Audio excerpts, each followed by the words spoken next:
The doctor's voice carried across the hospital room, loud enough for every patient on the floor to hear. "Mr. Castellano, we've discussed this. You're not well enough to attend the ceremony.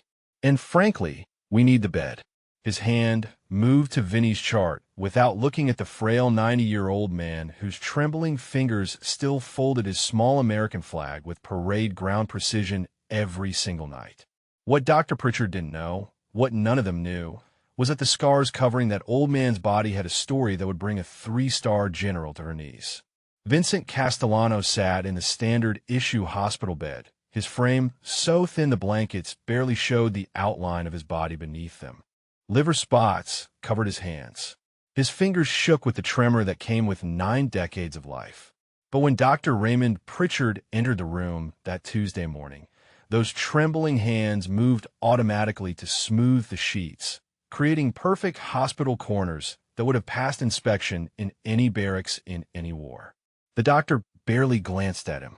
He was looking at his tablet, scrolling through patient files with the casual indifference of a man who had seen too many elderly veterans take up too many beds for too many months. "I understand you want to go to the Veterans Day ceremony," Dr. Pritchard said, his voice taking on the slow, loud cadence people use when talking to children or the elderly. "But you can barely walk 20 feet without assistance. The ceremony is 3 days away. I'm recommending we transfer you to a managed care facility where you'll be more comfortable." Vinny's voice, when it came, was soft, hoarse from disuse. "With respect, doctor, I'd like to stay until after the ceremony. Just 3 more days." The doctor sighed with theatrical patience. "Mr. Castellano, you've been here 8 months. We have critically ill patients who need this bed. Veterans Day ceremonies happen every year. You can watch one on television wherever you end up." Across the room, Vinny's roommate, a Korean War veteran with emphysema, watched the exchange with narrowed eyes. In the doorway, a young nursing student stood frozen, her hand still on the door she had been about to open. But Vinny just nodded slowly. "Yes, sir," he said quietly. "I understand, sir." The automatic deference, the sir spoken without thought. Dr. Pritchard didn't notice. He was already moving toward the door, already thinking about his next patient, his next efficiency metric, his next budget justification for why the hospital needed fewer long-term care beds. He paused at the threshold. "We'll arrange the transfer for Thursday. Pack whatever you need to take with you." Then he was gone, his footsteps echoing down the corridor, his voice already rising to address some nurse about medication schedules. The nursing student slipped into the room quietly. She had kind eyes and careful hands. Her name, Tag, read Sarah Chun. She had been assigned to shadow the senior nurses on this floor for the past 2 weeks, and in that time, she had noticed things about the old man in bed 12 that the others seemed to miss. "Mr. Castellano," she said softly. "I'm sorry about that." Vinny was staring at the small American flag on his bedside table. It was maybe 8 inches by 12 inches, the kind of flag that came in cheap plastic holders at the dollar store. But every night, without fail, Sarah had watched him take it down. Fold it, not the way most people fold flags, carelessly, into some approximation of a triangle, but with precision. 13 folds, each one exact, each one performed with trembling hands that somehow never made a mistake. "It's all right," Vinny said. "He's probably right. I'm just taking up space." Sarah wanted to say something, wanted to argue, but she was just a student. She had no authority here. She checked his vitals instead. Blood pressure slightly elevated. Pulse steady. Temperature normal. As she worked, she noticed what she always noticed about him. The way he sat perfectly upright when anyone in authority entered the room, despite the pain it clearly caused his back. The way his hands, despite their tremor, moved with economy and purpose when he reached for the water cup or adjusted his blankets. The way he always said sir and ma'am, even to people younger than his grandchildren. And the scars. They were everywhere. Visible when his hospital gown shifted, running up his forearms, disappearing under the fabric toward his torso. Not the neat surgical scars of modern medicine. These were old, rough, the kind of scars that came from shrapnel and field medicine and wounds that healed badly because there was no choice but to let them heal badly. Her grandfather had scars like that. He had been at Iwo Jima. He had died when she was 12, but she remembered the way he moved. The precision, the automatic respect, the way he folded the flag at family barbecues while everyone else was laughing and talking, and how he did it in silence, alone, like it was a sacred ritual that no one else could understand. She finished the vitals check, made a note in her tablet. Then, because she couldn't help herself, she asked the question that had been building in her for 2 weeks. Mr. Castellano, if you don't mind me asking, what branch did you serve in? Vinny looked up at her. His eyes were watery with age, but there was something in them, something that sharpened when she asked, something that suggested the old man in the hospital bed wasn't all there was. Army, he said quietly. Long time ago. Sarah waited. Sometimes patients wanted to talk. Sometimes they didn't. But she had learned that the ones who seemed the most reluctant often had the most to say, if someone would just wait long enough. My grandfather was a Marine, she said. World War II. He was at Iwo Jima. Vinny nodded slowly. That was a hard place. A lot of good men didn't come home from there. Were you in World War II? For a moment, she thought he wouldn't answer. Then he reached toward his bedside table. His trembling fingers found a photograph, worn at the edges, creased from decades of handling. He held it out to her. Sarah took it carefully. The photo showed young men. Teenagers, really. Maybe 20 years old at most. They were in uniform, army uniforms, and they were smiling the way young men smile when they don't know yet what war really means. That's my unit, Vinny said softly. Rangers. Most of them didn't make it past Normandy. Sarah looked closer at the photograph. Some of the faces had small marks on them, tiny crosses drawn in pencil, like someone had been keeping track, like someone had been marking off the dead. Before she could ask more, Dr. Pritchard's voice echoed from the hallway. Chun, we need you in room 7. Now. Sarah handed the photograph back. I'd like to hear more, if you'd be willing to tell me. Vinny took the photo with shaking hands. Maybe, he said, but his voice suggested he didn't believe anyone really wanted to hear old war stories anymore. Sarah left, but as she walked down the corridor, something nagged at her. Rangers, Normandy, World War II, and scars that covered nearly every inch of visible skin. That night, after her shift ended, she would go home and start searching, because her grandfather had taught her something before he died. He had taught her that the quietest veterans, the ones who never talked about their service, were often the ones who had seen the most, done the most, sacrificed the most. And something about the old man in bed 12, something about those precise movements and those terrible scars and that photograph with the pencil crosses told her that Vincent Castellano was one of those men.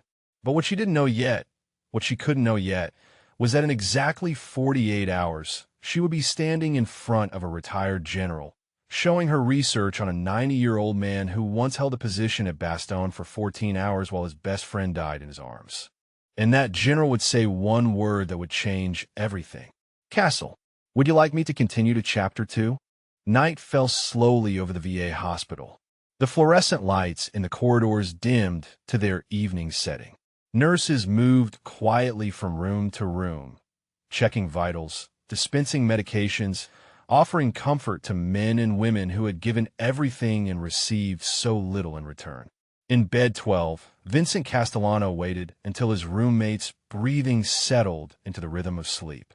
Then, moving with a care that had nothing to do with physical frailty and everything to do with ritual, he reached for the small American flag on his bedside table. His hands trembled as they always did. The tremor that came from 9 decades of life, from old wounds that never quite healed right, from nerves damaged by cold and shrapnel in time. But when his fingers touched the fabric of the flag, something shifted. The tremor didn't disappear, but it changed, became manageable, controlled.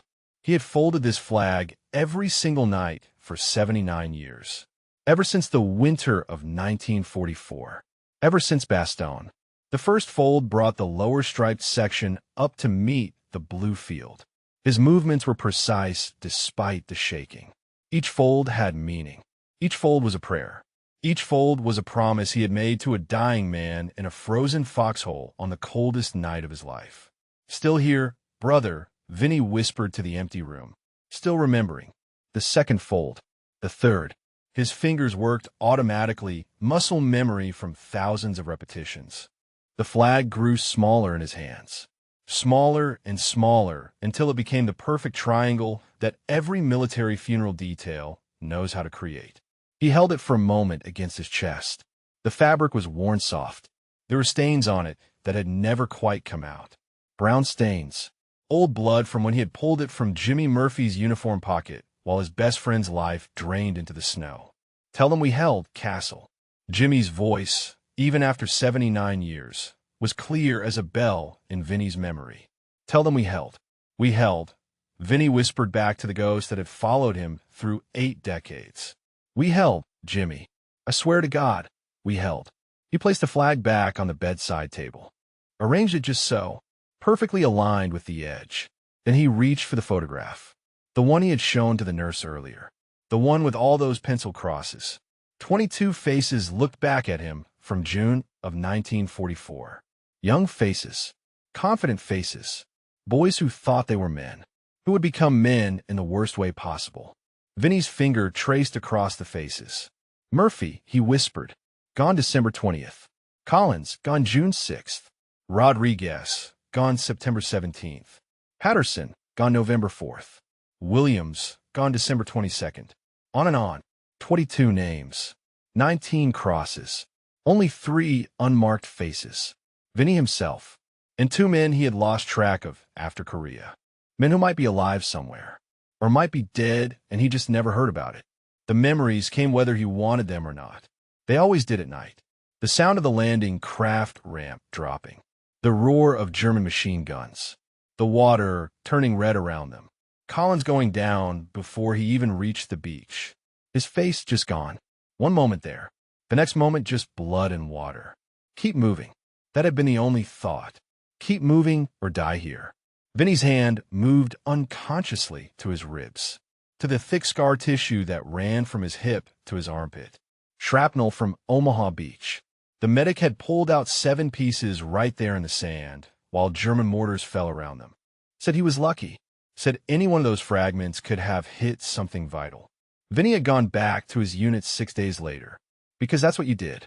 Because there was no one else to take your place. Because your brothers needed you. His fingers moved to his shoulder. Another scar. Germany. Hürtgen Forest. A place that existed in his nightmares more vividly than it ever existed in reality. Trees shredded by artillery. Mud that swallowed men whole. Cold that made your rifle freeze to your hands. Rodriguez had died there. Stepped on a mine. Vinny had been 3 feet away. Close enough that some of Rodriguez's blood had splashed across his face. Close enough that he could still hear the screaming if he thought about it too long. Don't think about it. That was the rule. Don't think about the parts that break you. But then there was Bastogne. And Bastogne he couldn't help but think about. Because Bastogne was where Jimmy died. And Jimmy's death was the one that never stopped mattering. December 20th, 1944. Surrounded by German forces. No supplies. No reinforcements. Artillery falling like rain. And Vinny's position, a forward observation post, taking direct fire from German tanks. He could still feel the cold. The kind of cold that made your bones ache. That made your fingers turn black.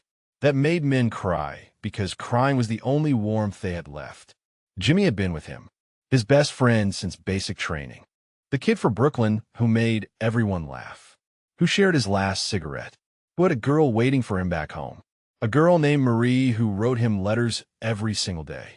The radio had been hit. Shrapnel through the receiver. No way to call for artillery support. And the German tanks were coming. 6 of them. Rolling toward the American position like death itself. Somebody had to go.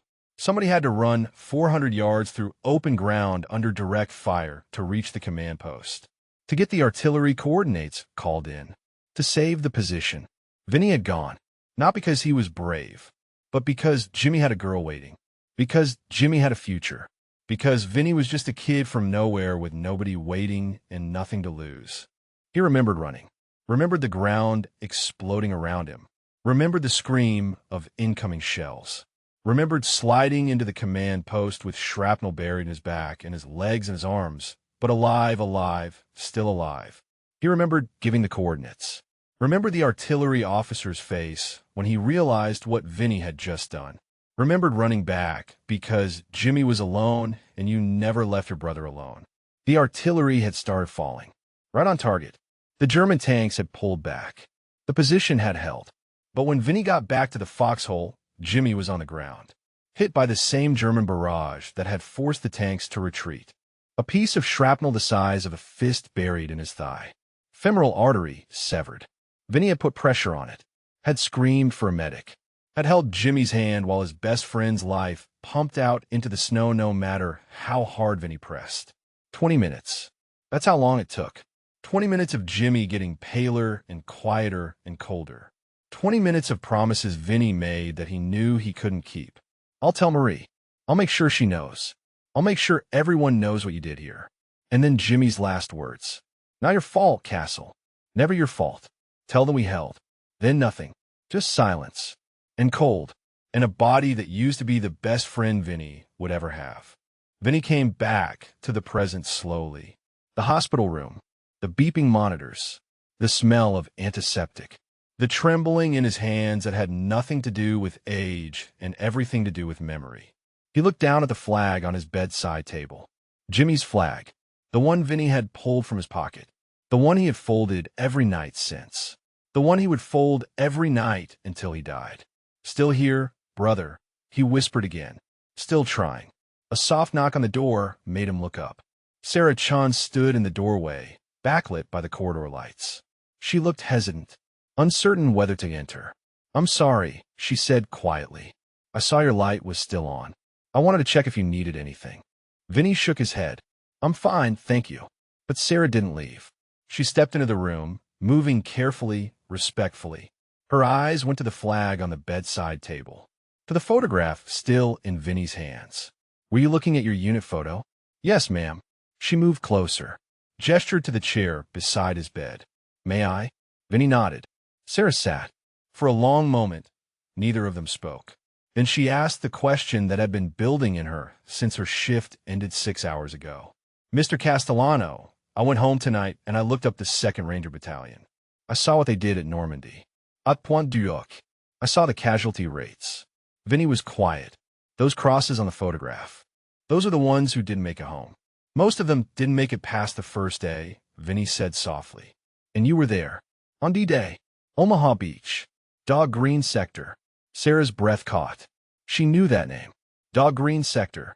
The bloodiest section of the bloodiest beach, where entire companies were wiped out before they reached the seawall. How did you survive that? Vinny looked at her with those watery old eyes that had seen things she couldn't imagine. I don't know, he said honestly. Luck. Maybe God. Maybe Jimmy pulling me forward when I froze. I don't know. Sarah glanced at the flag. Is that from Normandy? Bastogne, Vinny said. And then, because something about this young nurse reminded him of people who actually cared, he added, it was my best friend's. Jimmy Murphy. He died there. December 20th, 1944. I'm so sorry.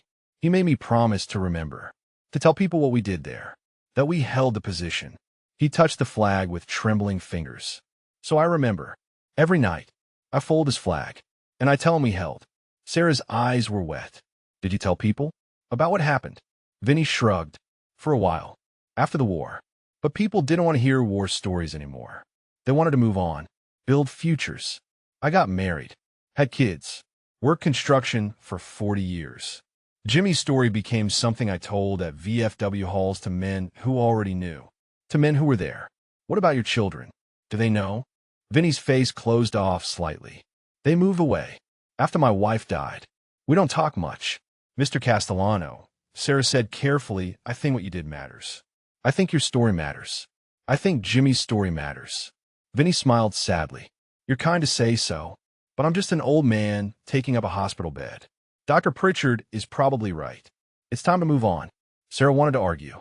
Wanted to tell him that Dr. Pritchard was wrong. That his story did matter. That people needed to hear it. But she was just a nursing student. And he was just an old man in a bed that someone else needed. So instead, she stood, wish him good night, and left him alone with his memories and his flag and his photograph of 19 dead boys. But as she walked down the corridor, her mind was racing. Because something about this didn't add up. Something about a man who folded a flag with such precision every single night. A man who could recite the exact date his friend died 79 years ago. A man whose body was covered in scars from battles that shaped the world. Tomorrow, she would do more research. Tomorrow, she would find out exactly what Vincent Castellano had done at Bastogne. Tomorrow, she would learn why a 90-year-old man deserved better than dismissal and a transfer to a managed care facility. Tomorrow, everything would start to change. But tonight, in bed 12, Vinny Castellano closed his eyes and dreamed of snow and artillery and a boy from Brooklyn whose last words were a promise that had become a 79-year burden. Still here, brother. Still remembering. Still trying. Morning rounds began at 7. Sarah Chun arrived at the hospital at 6:30, her tablet loaded with research she had compiled through most of the night. Articles about the 2nd Ranger Battalion. Casualty statistics from Omaha Beach. After-action reports from the Battle of the Bulge. And one specific entry that had made her stop breathing when she found it. A citation for extraordinary heroism. December 20th, 1944. Bastogne, Belgium.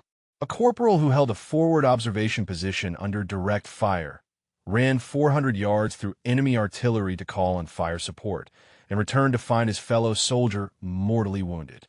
The citation didn't name the soldier who died. It just said fellow soldier. But Sarah knew. Jimmy Murphy, the boy from Brooklyn whose flag Vinny folded every single night. She found Dr. Pritchard in the nurse's station, reviewing overnight reports with the head nurse. He looked up when Sarah approached, his expression already showing irritation at the interruption. "Mr. Chun," he said, emphasizing the formal address like a weapon. "I trust you finished your assigned tasks from yesterday." "Yes, doctor, but I wanted to ask about Mr. Castellano in bed 12.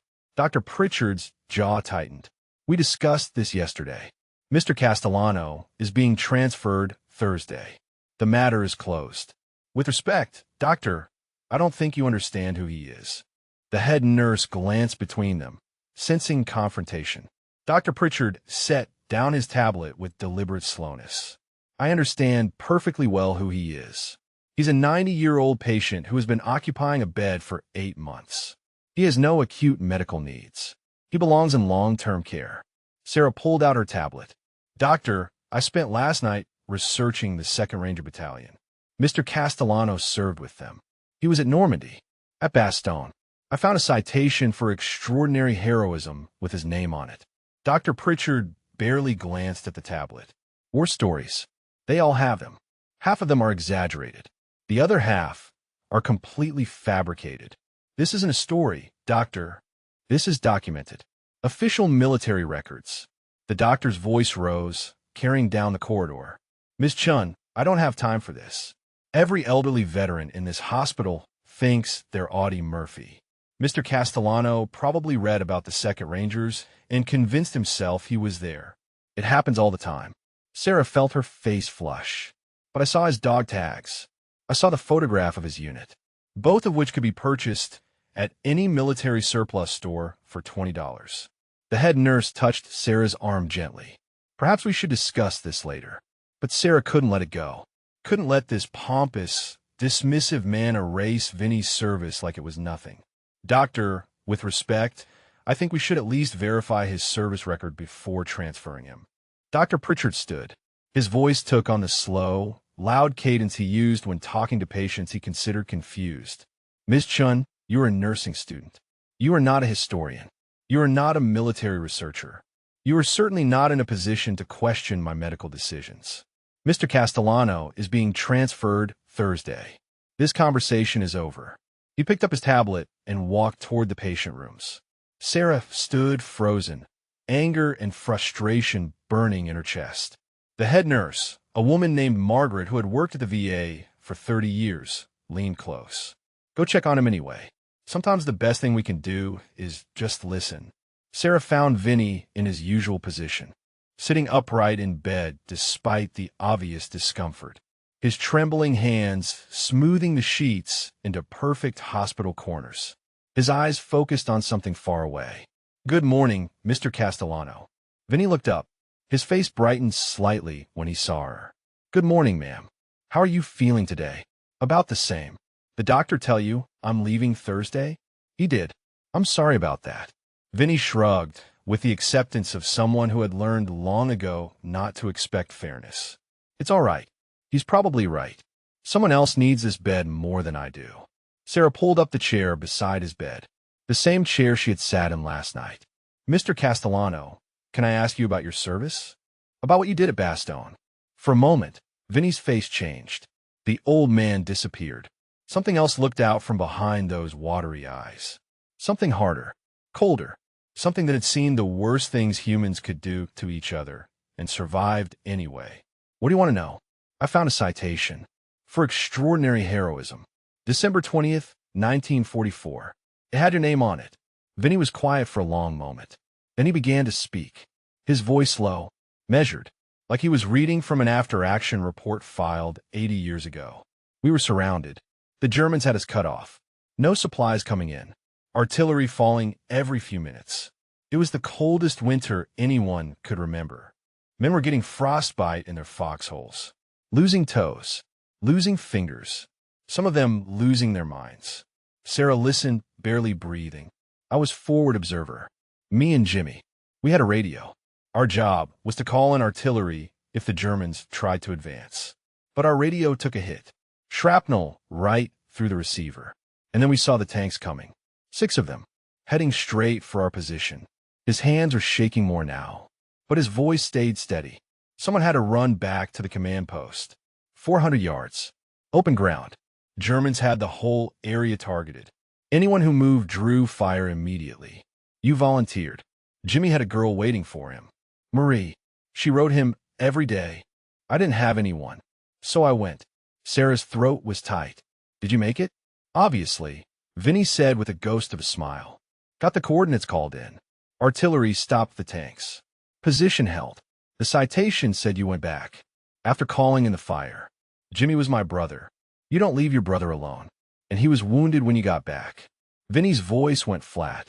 "Dead by the time I got back. Shrapnel from our own artillery. Femoral artery. He bled out in the snow while I held pressure. Took 20 minutes. He told me it wasn't my fault. Made me promise to tell people we held the position. I'm so sorry. It was war. People died." But before Sarah could respond, Dr. Pritchard's voice cut across the room like a blade. He had entered without knocking, his face showing irritation at finding Sarah still there. "Ms. Chun, don't you have other patients to attend to?" "I was just checking Mr. Castellano's vitals, doctor." "Then check them and move on. We're already behind schedule." Sarah stood reluctantly, but as she reached for her equipment, Dr. Pritchard moved to the bedside. He picked up Vinny's chart, scanning it with obvious impatience. "Mr. Castellano, the transfer arrangements are finalized. You'll be moved to Riverside Manor Thursday morning. They're expecting you." Vinny nodded. "Yes, sir. And this nonsense about attending the Veterans Day ceremony needs to stop. You're not well enough. End of discussion." "With respect, Doctor," Vinny said quietly, "I've attended every Veterans Day ceremony for 79 years. I like to keep that record." Dr. Pritchard's voice rose, loud enough that Sarah saw other patients glancing toward the room. "Mr. Castellano, you can barely stand. You think anyone at that ceremony wants to see a 90-year-old man in a wheelchair, probably confused, possibly disruptive? You'd be better off watching it on television." "I'm not confused, doctor. You think you remember things from 80 years ago with perfect clarity. That's a symptom of cognitive decline. It's very common in patients your age." Sarah saw Vinny's jaw tighten, saw his hands grip the sheets, but his voice stayed respectful. "Yes, sir." Dr. Pritchard turned to Sarah. His voice dripped with theatrical patience, meant to be overheard by everyone in the corridor. "This is why I don't indulge war stories, Miss Chun. Give them an audience, and they start to believe their own fantasies. Next thing you know, they're demanding special treatment for things that probably never happened." Sarah's face burned, but she was just a student. She had no authority, no power to push back. Dr. Pritchard continued, warming to his subject. "I've seen 100 men like Mr. Castellano. They come in here claiming they were at D-Day, claiming they were at the Bulge, claiming they did extraordinary things. What I see is someone who gave up on himself decades ago and expects the rest of us to carry him. Doctor, Sarah started, but he cut her off with a raised hand. I'm not finished. Mr. Castellano has been here 8 months. In that time, he has had exactly 0 visitors. No family, no friends, no one checking on him at all.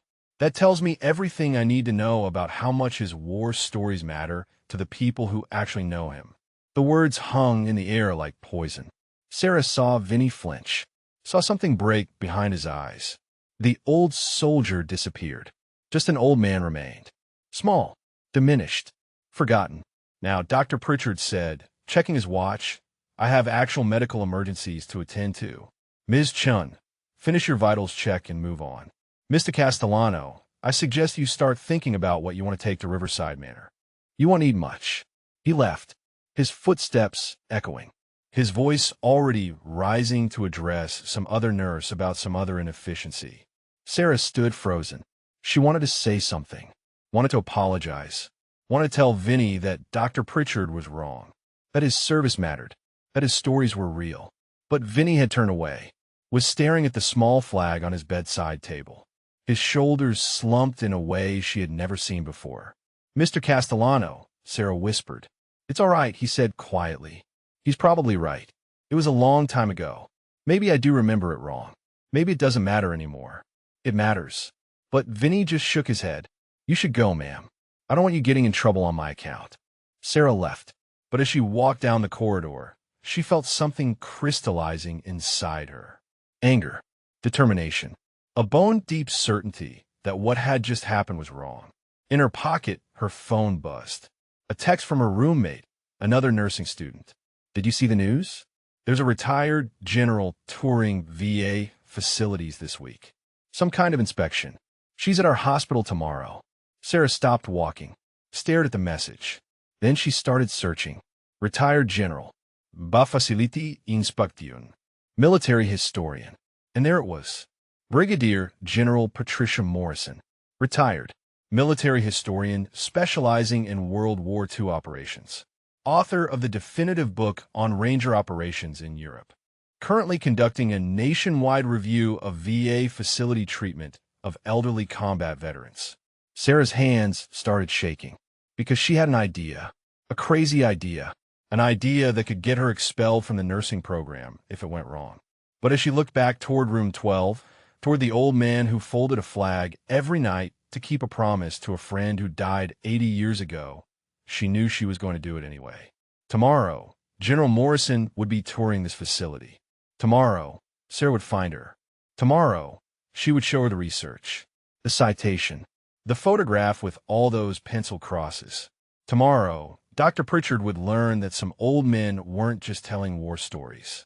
Some of them were legends. That afternoon, Sarah found Vinny in the hospital's small memorial garden. It was a quiet space behind the building with a few benches and a simple stone monument listing the names of VA patients who had died over the years. Someone had planted roses. They were past their bloom now, heading into winter dormancy, but a few late flowers still clung to the branches. Vinny sat in his wheelchair, alone. His trembling hands held the photograph, the one with all those crossed-out faces. Sarah approached quietly. She had brought 2 cups of coffee from the cafeteria. Terrible hospital coffee, but it was hot, and it was something to offer. Mind if I join you? Vinny looked up, surprised to see her. Of course not, ma'am. She handed him one of the cups, helped him wrap his shaking fingers around it so he wouldn't spill. Then she sat on the bench beside his wheelchair. For a long moment, they didn't speak. Just sat together in the cool autumn air, listening to the distant sounds of traffic and the closer sounds of medical equipment beeping through open windows. Finally, Sarah broke the silence. Tell me about them. The ones in the photograph. Vinny looked down at the worn image. His finger moved to the first face. That's Michael Collins, from Boston. He played piano. Used to talk about opening a music school after the war. He died on the beach. Didn't even make it to the seawall. Just went down in the water and never came up. His finger moved to the next face. James Rodriguez, Texas. His family had a ranch. 300 acres. He was going to raise horses. Train them. He died in Hurtgen Forest. Step on a mine. I was 3 feet away.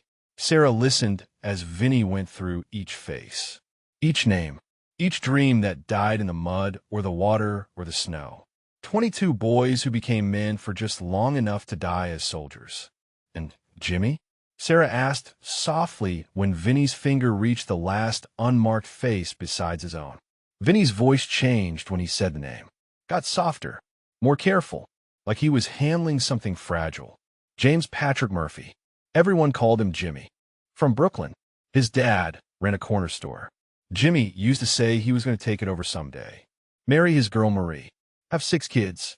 Live his whole life within 5 blocks of where he was born. He sounded like he was a good friend. He was my best friend. Vinny's finger traced Jimmy's face in the photograph. From the day we met in basic training until the day he died. We were brothers. Not by blood, but by choice. And that matters just as much. Tell me about that day. At Bastogne, if you want to. Vinny was quiet for so long that Sarah thought he might not answer. Then he began to speak, his voice taking on that same distant quality it had before, like he was reading from a report, like emotion was something he couldn't afford if he was going to get through the story. It started 3 days before Christmas. We knew the Germans were coming, could hear their tanks in the distance, could feel the ground shaking. We were cut off, surrounded, running out of ammunition, running out of food, running out of hope. He paused to take a sip of coffee. His hands shook so badly that Sarah had to help him lift the cup. The cold was the worst part. People don't understand unless they've been there. It wasn't just uncomfortable. It was the kind of cold that kills you, that makes you want to die just to stop feeling it. We had summer uniforms, no winter gear. Guys were wrapping their feet in newspaper just to keep from losing their toes. Jimmy and I shared a foxhole. Took turns sleeping. 1 hour on, 1 hour off. That was the rule. You had to sleep or you'd lose your mind. But you couldn't sleep too long or you'd freeze to death. What was he like? In those days before, Vinny smiled slightly, still making jokes, even with artillery falling, even with Germans all around us. He'd tell these stories about his girl Marie, about the letters she sent, about the dress she was going to wear when he got home, about the church where they were going to get married. He had it all planned out, his whole life, every detail, and he talked about it like it was guaranteed, like there was no way he wouldn't make it home. But you knew different. We all knew different. Vinny's voice went hard. We were surrounded by an entire German army. We were outnumbered 10-1. We had no supplies coming in, no reinforcements. The only question was how long we could hold before they overran us. And then December 20th came. Vinny nodded slowly. December 20th. The day that changed everything. He set down the coffee cup. His hands found the photograph again, held it like an anchor. The radio got hit early, maybe 6 in the morning. Shrapnel right through it. And we knew what that meant. No way to call for artillery. No way to call for air support. No way to call for anything. Jimmy and I were forward observers. Our whole job was watching for German movements and calling in fire. But without the radio, we were useless. Just 2 guys in a hole waiting to die. When did you see the tanks? Around noon. 6 of them. Panzers. Coming right at our position. The sound they made, you can't imagine it. Like thunder. Like the end of the world rolling toward you. And someone had to go. Someone had to go. 400 yards to the command post. Across open ground.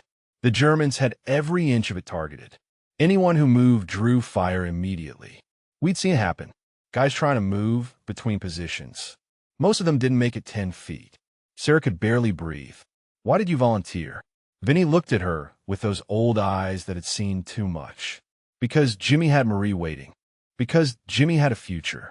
Because I was nobody from nowhere with nothing to lose. That's not true. It felt true then. Vinny's voice was firm. Jimmy had family. Had love. Had dreams that mattered. I had a mother who drank too much and a father who left when I was 6. I had no girl. No plans past the next sunrise. It made sense for me to go. So you went. So I went. Fastest 400 yards of my life. The ground just exploded around me. Mortars. Artillery. Machine gun fire. I could hear the rounds snapping past my head. Could feel the heat from the explosions. Thought for sure I was dead. But you made it. Made it to the command post with shrapnel on my back and my legs and my arms. Gave him the coordinates. Told him the tanks were coming.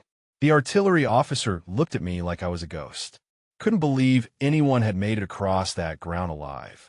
The artillery started falling. Right on target. Beautiful. The most beautiful thing I'd ever seen. Those tanks pulled back. Position held. And then you went back. Vinny's voice broke for the first time. Had to. Jimmy was alone. You don't leave your brother alone. Never. No matter what. He was quiet for a moment. When he spoke again, his voice was barely a whisper. I knew something was wrong when I got close. Could see him on the ground outside the foxhole. Just lying there in the snow. The snow around him was red. Shrapnel from our own artillery. Piece the size of my fist buried in his thigh. Right through the femoral artery. By the time I got to him, he'd already lost too much blood. I put pressure on it. Screamed for a medic. But the medics were all busy. Everyone was wounded. Everyone was dying. It was just me and Jimmy. And the snow getting redder. How long? 20 minutes. Vinny's hands were shaking violently now. 20 minutes of him getting paler. Getting quieter. Getting colder. 20 minutes of me making promises I knew I couldn't keep. Telling him he was going to make it. Telling him Marie would be waiting. Telling him everything was going to be fine. But he knew. He knew. Jimmy always knew when someone was lying. Even me. Especially me. What did he say? Vinny closed his eyes. His voice came out broken. He said, "Not your fault, Castle. Never your fault. Tell Marie I love her. Tell my dad I'm sorry I won't be taking over the store. Tell them we held the position." And then he looked at me. Really looked at me. And he said, "You keep going, Vinny. You survive this. You live a life big enough for both of us. You hear me? You live." Sarah had tears streaming down her face. Did you? Did you live a life big enough for both of us? Vinny opened his eyes. Looked at her with something that might have been pain, or might have been regret, or might have been both. I tried. Got married. Had 2 kids. Worked hard. Provided for my family. But I don't know if it was enough. I don't know if anything could have been enough. What happened to your family? My wife died 15 years ago. Cancer. My kids moved away after that. We don't talk much. I think I disappointed them somehow. Think I was always too distant. Too stuck in the past. Too busy remembering the dead to really be present with the living. He looked down at the photograph again. At Jimmy's face. I fold his flag every night. Have for 79 years. It's the only way I know to keep the promise. To remember. To make sure he's not forgotten. You loved him. Like a brother. Like the best brother I could have had. Sarah reached out and put her hand over Vinny's trembling fingers. Mr. Castellano, I promise you something. I promise you that Jimmy's story won't be forgotten. Your story won't be forgotten. Not if I have anything to say about it. Vinny looked at her with surprise. You're just a nursing student. What can you do against men like Dr. Pritchard? Sarah smiled. A determined smile. A smile that said she had a plan. Tomorrow, there's a retired general touring this facility. A military historian. Someone who has spent her entire career studying what happened at places like Bastogne. Someone who wrote a book about the Rangers. What are you going to do? I'm going to tell her your story. I'm going to show her the citation, the photograph, everything. And I'm going to make sure she understands that you're not just some confused old man making up war stories. Vinny shook his head slowly. Sarah, you could get in trouble. You could lose your position. Sarah stood, helped Vinny turn his wheelchair back toward the building. Some things are more important than my nursing program. Some promises have to be kept, just like you kept your promise to Jimmy. As they moved through the garden, Vinny's voice came soft from behind her. Thank you. Sarah didn't turn around, just kept pushing, because if she turned around, she would see the tears in the old man's eyes. And if she saw those tears, she might start crying herself. And she needed to stay strong. Tomorrow, everything would change. Tomorrow, General Morrison would learn about the man in bed 12. Tomorrow, Dr. Pritchard would discover that dismissing heroes has consequences. Tomorrow, the truth would finally emerge. And it would shake this hospital to its foundation. Wednesday morning arrived with the kind of institutional efficiency that defines VA hospitals. Staff moved through their routines. Medications were dispensed. Vitals were checked. And in an administrator's office on the 3rd floor, Dr. Raymond Pritchard sat across from his supervisor with a stack of paperwork that would seal Vincent Castellano's fate. The transfer order is ready for signature, Dr. Pritchard said, sliding the forms across the desk. Mr. Castellano in bed 12. Moving him to Riverside Manor tomorrow morning. We need the bed for incoming patients from the surgical wing. His supervisor, a tired woman named Helen Kowalski who had run this VA facility for 20 years, scanned the paperwork without much interest. Medical necessity? Long-term care needs exceed our acute care mission. He's stable. No urgent condition. Better suited for a nursing home environment. Helen signed without looking up. Does the patient have family to notify? No family involvement. No visitors in 8 months. Makes the transition cleaner. The signature went on the final page. The decision was made. Tomorrow, Vincent Castellano would be moved to Riverside Manor, a facility 40 miles away that specialized in what they euphemistically called end-of-life care. A place where old veterans went to be forgotten. Dr. Pritchard took the signed forms with satisfaction. One less bed, occupied by a confused elderly man telling war stories that probably never happened. One more step toward the efficiency metrics his career advancement required. What he didn't know was that 3 floors below, in the hospital's main conference room, Sarah Chun was showing a retired brigadier to general a photograph of 22 young men, most of them marked with tiny penciled crosses. General Patricia Morrison was 68 years old. She had spent 40 years in the military, rising to one of the highest ranks a woman could achieve. After retirement, she had written 3 books on World War II operations. Her definitive work on Ranger battalions was required reading at West Point. She was also someone who did not tolerate fools, or injustice, or the dismissal of veteran stories. Sarah had found her during the general's facility inspection, had approached her nervously in a corridor, had asked for just 5 minutes. General Morrison had given her 10. That was 15 minutes ago. Now, they sat in the conference room with Sarah's research spread across the table. "Tell me again about the citation," General Morrison said. Her voice was sharp, precise, the voice of someone who demanded accuracy. Sarah pulled up the document on her tablet. Citation for extraordinary heroism. December 20th, 1944. Bastogne, Belgium. Corporal Vincent Castellano. The action describes him running 400 yards under enemy fire to reach a command post, calling in artillery support, then returning to find his fellow soldier mortally wounded. General Morrison's eyes narrowed. 400 yards. Open ground. During the siege. Yes, ma'am. That would be a suicide run. Most men wouldn't make it 20 yards. He made it. Sarah's voice was firm, and when I asked him about it, he gave me details that matched the official record exactly. The date, the location, the German tank positions, everything. The general reached for the photograph, studied each face. Her finger traced over the penciled crosses. These are the casualties. 19 out of 22. Mr. Castellano marks them off as he learns about their deaths. Some died at Normandy, some in the Hürtgen Forest. One died at Bastogne in his arms. The general looked up sharply. Who? Corporal James Murphy, the soldier mentioned in the citation.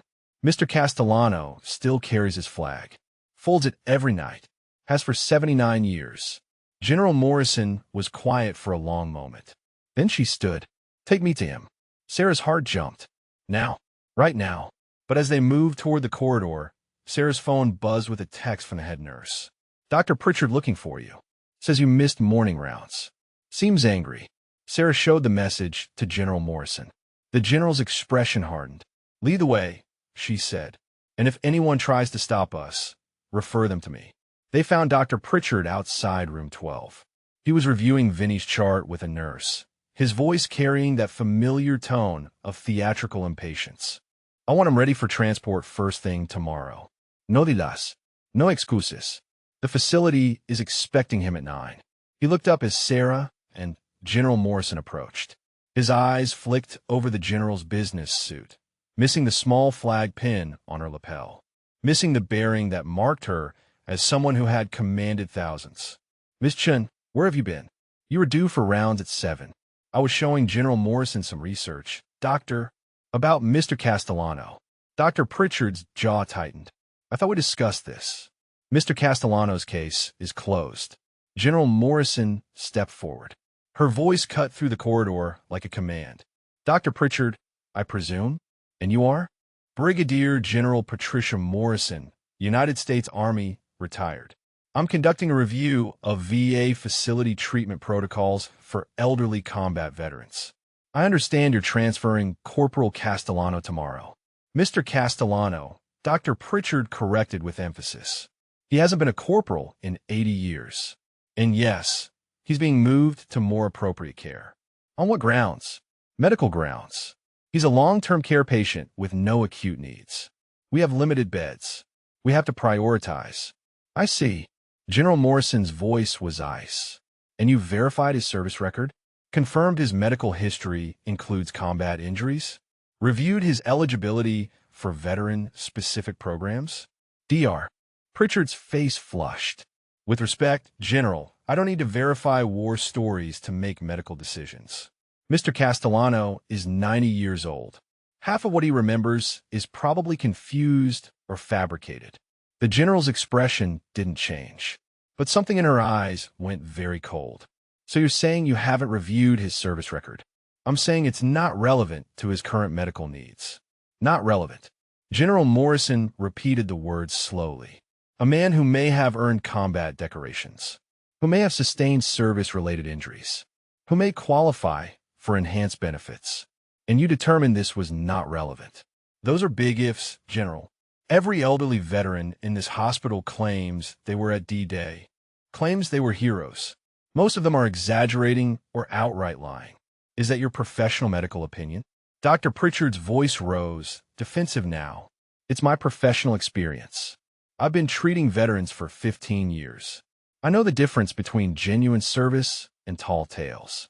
Then you won't mind if I verify Corporal Castellano's record myself. Feel free. Dr. Pritchard crossed his arms. But you'll find I'm right. They always exaggerate.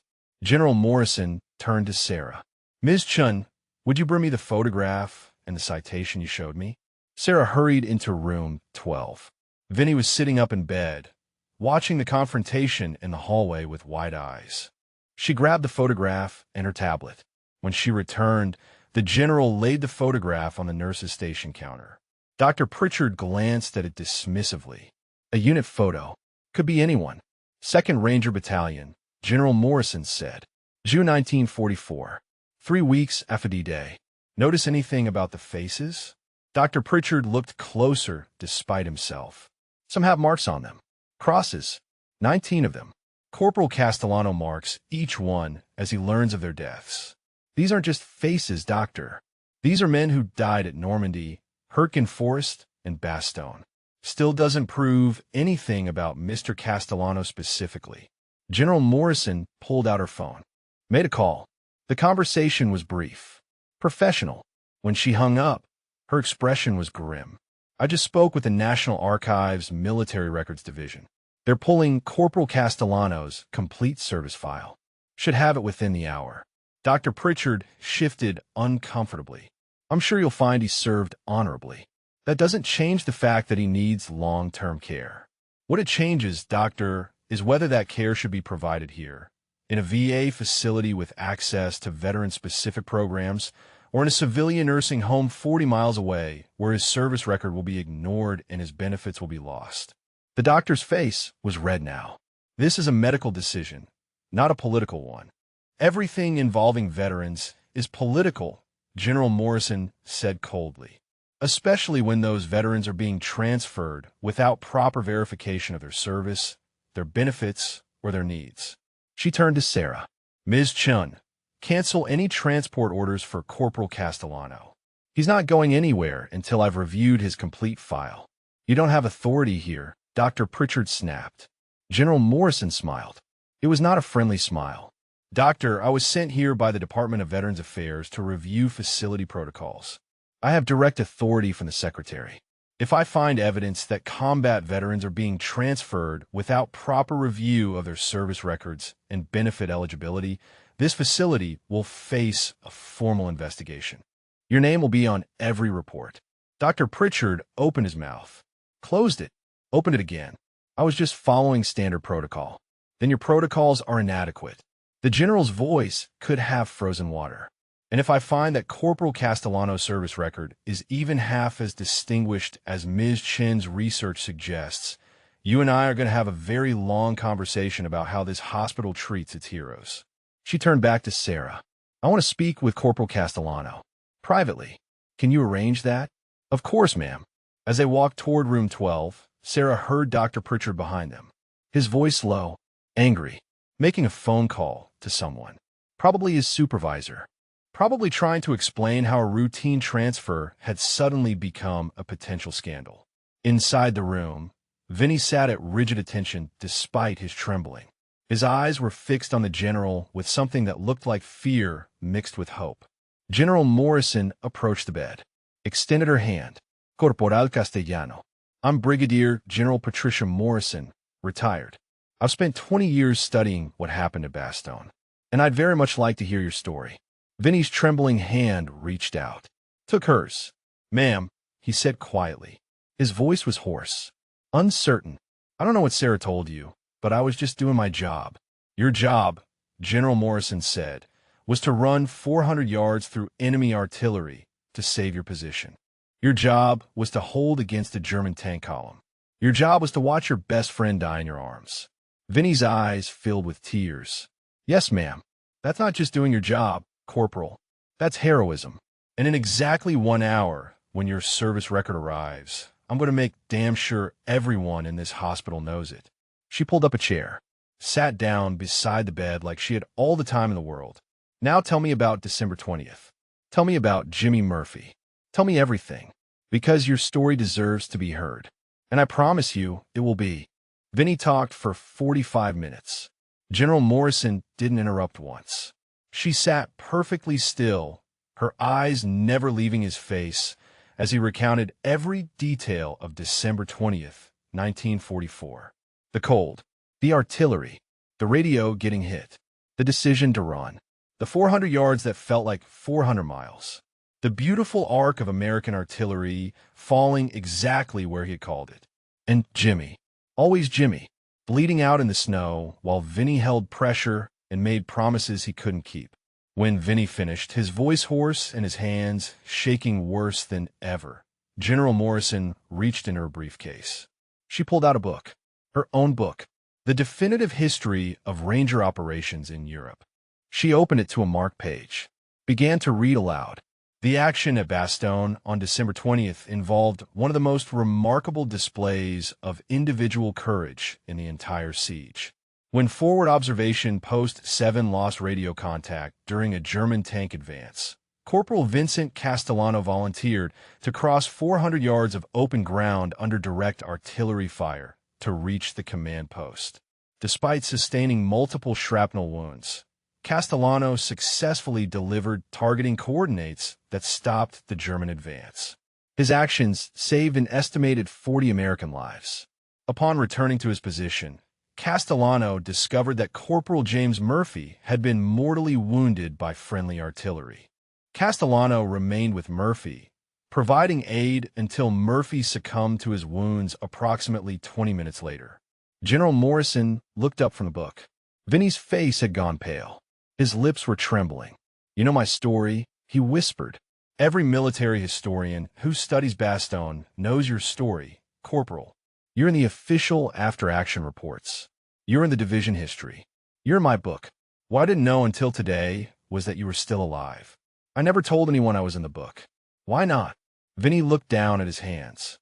Because it makes it sound heroic, like I did something special. But I was just trying to save my friend. And I failed. You didn't fail, Corporal. You saved 40 men. You held the position. You fulfilled your mission. But Jimmy died. Yes. General Morrison's voice softened slightly. He did. And you've been carrying that for 79 years, haven't you? Vinny nodded. Couldn't speak. The general's phone rang. She answered it. Listened for a moment. Then she said thank you and hung up. Your service record just arrived. She pulled up her email on her phone. Started reading. Corporal Vincent Castellano. Serial number 53287419. Enlisted May 1943. Assigned 2nd Ranger Battalion. Landed Omaha Beach June 6, 1944. Daw Green Sector. Wounded in action June 8th. Returned to duty June 14th. She scrolled down. Wounded in action September 17th, Hurtgen Forest. Returned to duty October 1st. Wounded in action December 20th, Bastogne. Hospitalized until January 15th, 1945. She kept reading. Decorations. Bronze Star with V device for valor at Normandy. Silver Star for the action at Bastogne. Purple Heart with 2 oak leaf clusters. Combat Infantry Badge. European African Middle Eastern Campaign Medal with 4 bronze service stars. World War II Victory Medal. She looked up, and there's a note here. A Medal of Honor recommendation filed January 1945. Denied due to insufficient documentation. The witnessing officer was killed before he could complete the paperwork. Vinny closed his eyes. Captain Morrison. He died at the Bulge. 2 days after Jimmy. General Morrison set down her phone. Looked at Vinny with an expression that was part respect, part fury. Corporal Castellano, do you understand what this means? You're not just a veteran. You're a decorated combat hero. You were recommended for the Medal of Honor. And this hospital was about to transfer you to a nursing home without even checking your records. It doesn't matter anymore, Vinny said quietly. That was 80 years ago. It matters. The general's voice was steel. It matters to every veteran who served under you. It matters to every soldier who studies what you did. It matters to the families of the 40 men you saved. And it sure as hell matters to me. She stood, walked to the door, called down the corridor. I need Dr. Pritchard in here. Now. Within a minute, Dr. Pritchard appeared. His face was already defensive. His supervisor, Helen Kowalski, was with him. Both of them looked nervous. General Morrison gestured to her phone. I've just received Corporal Castellano's complete service record. Would you like to hear it? Dr. Pritchard shifted his weight. I'm sure it's commendable. Commendable. The general's voice could have cut glass. Doctor, this man holds a Silver Star. The Bronze Star with V device. 3 Purple Hearts. He was recommended for the Medal of Honor. And you called him a confused old man making up war stories. I didn't have access to his records. You didn't bother to look. There's a difference. Helen Kowalski stepped forward. General Morrison, on behalf of this facility, I apologize. This is clearly an oversight in our protocols. An oversight, the general repeated. Tell me, how many other decorated combat veterans are in this hospital right now? How many of them have you checked? How many of them are being dismissed as confused or exaggerating? Helen's face paled. I don't know. Then I suggest you find out. Because I'm filing a formal report with the Department of Veterans Affairs. Every patient in this facility will have their service records reviewed. Every transfer will be evaluated for benefit eligibility. And every staff member will undergo training on how to properly honor the men and women who gave everything for this country. Dr. Pritchard tried to speak. General, with respect, I was simply making a medical decision based on bed availability.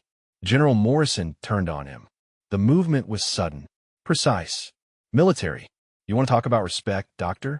Where was your respect when you told this man his service didn't matter? Where was your respect when you dismissed his request to attend a Veterans Day ceremony? Where was your respect when you called his memories confused? I didn't mean to imply his service wasn't valuable. Then what did you mean? The room was silent. Dr. Pritchard had no answer. Sarah stood in the doorway, watching. She had pulled out her phone, was recording every word. Other staff members were gathering in the corridor outside. The student nurse who had witnessed Dr. Pritchard's cruelty. A physical therapist. 2 orderlies. All of them listening. General Morrison walked back to Vinny's bedside. Corporal, I want to ask you something. The Veterans Day ceremony tomorrow.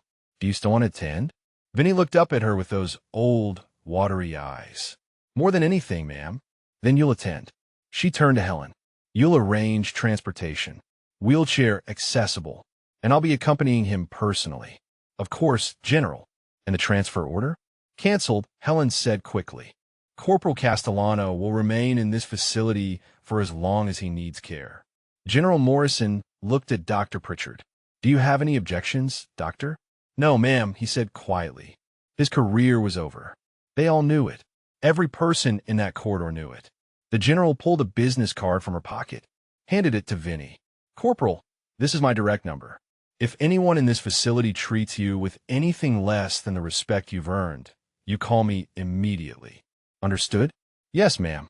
Vinny's voice was barely a whisper. His hands shook as he took the card. Sarah stepped forward. "General Morrison, there's something else you should know. Mr. Castellano folds a flag every night. Corporal Murphy's flag. He's been doing it for 79 years. The general's expression softened almost imperceptibly. "May I see it?" Vinny reached for the small flag on his bedside table, handed it to the general with trembling fingers.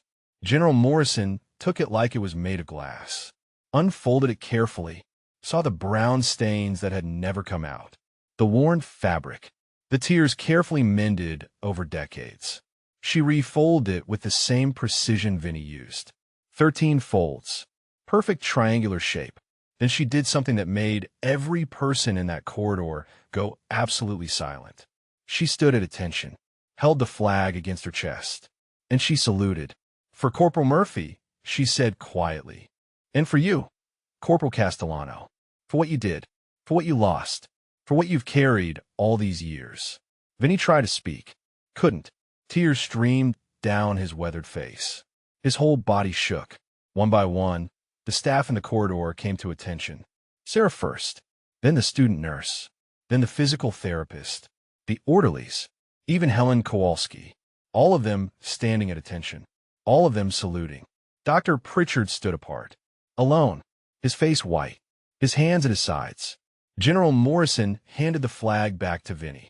"Your friend would be proud of you, Corporal. You kept your promise. You remembered. You told his story." Vinny held the flag against his chest. His voice, when it came, was broken. "Thank you, ma'am." The general straightened, looked at the assembled staff. "Tomorrow at the Veterans Day ceremony, Corporal Castellano will be seated in the place of honor. He will be recognized publicly for his service. And every person in this facility will understand what it means to truly honor our veterans." She turned to Dr. Pritchard one last time.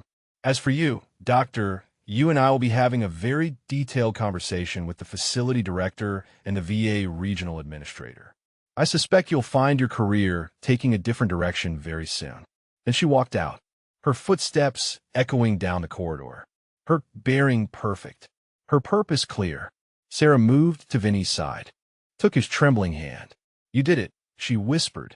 "People know now. They know what you did. What Jimmy did. All of them." Vinny looked at the flag in his hands, at the faces in the photograph, at the crosses marking the dead.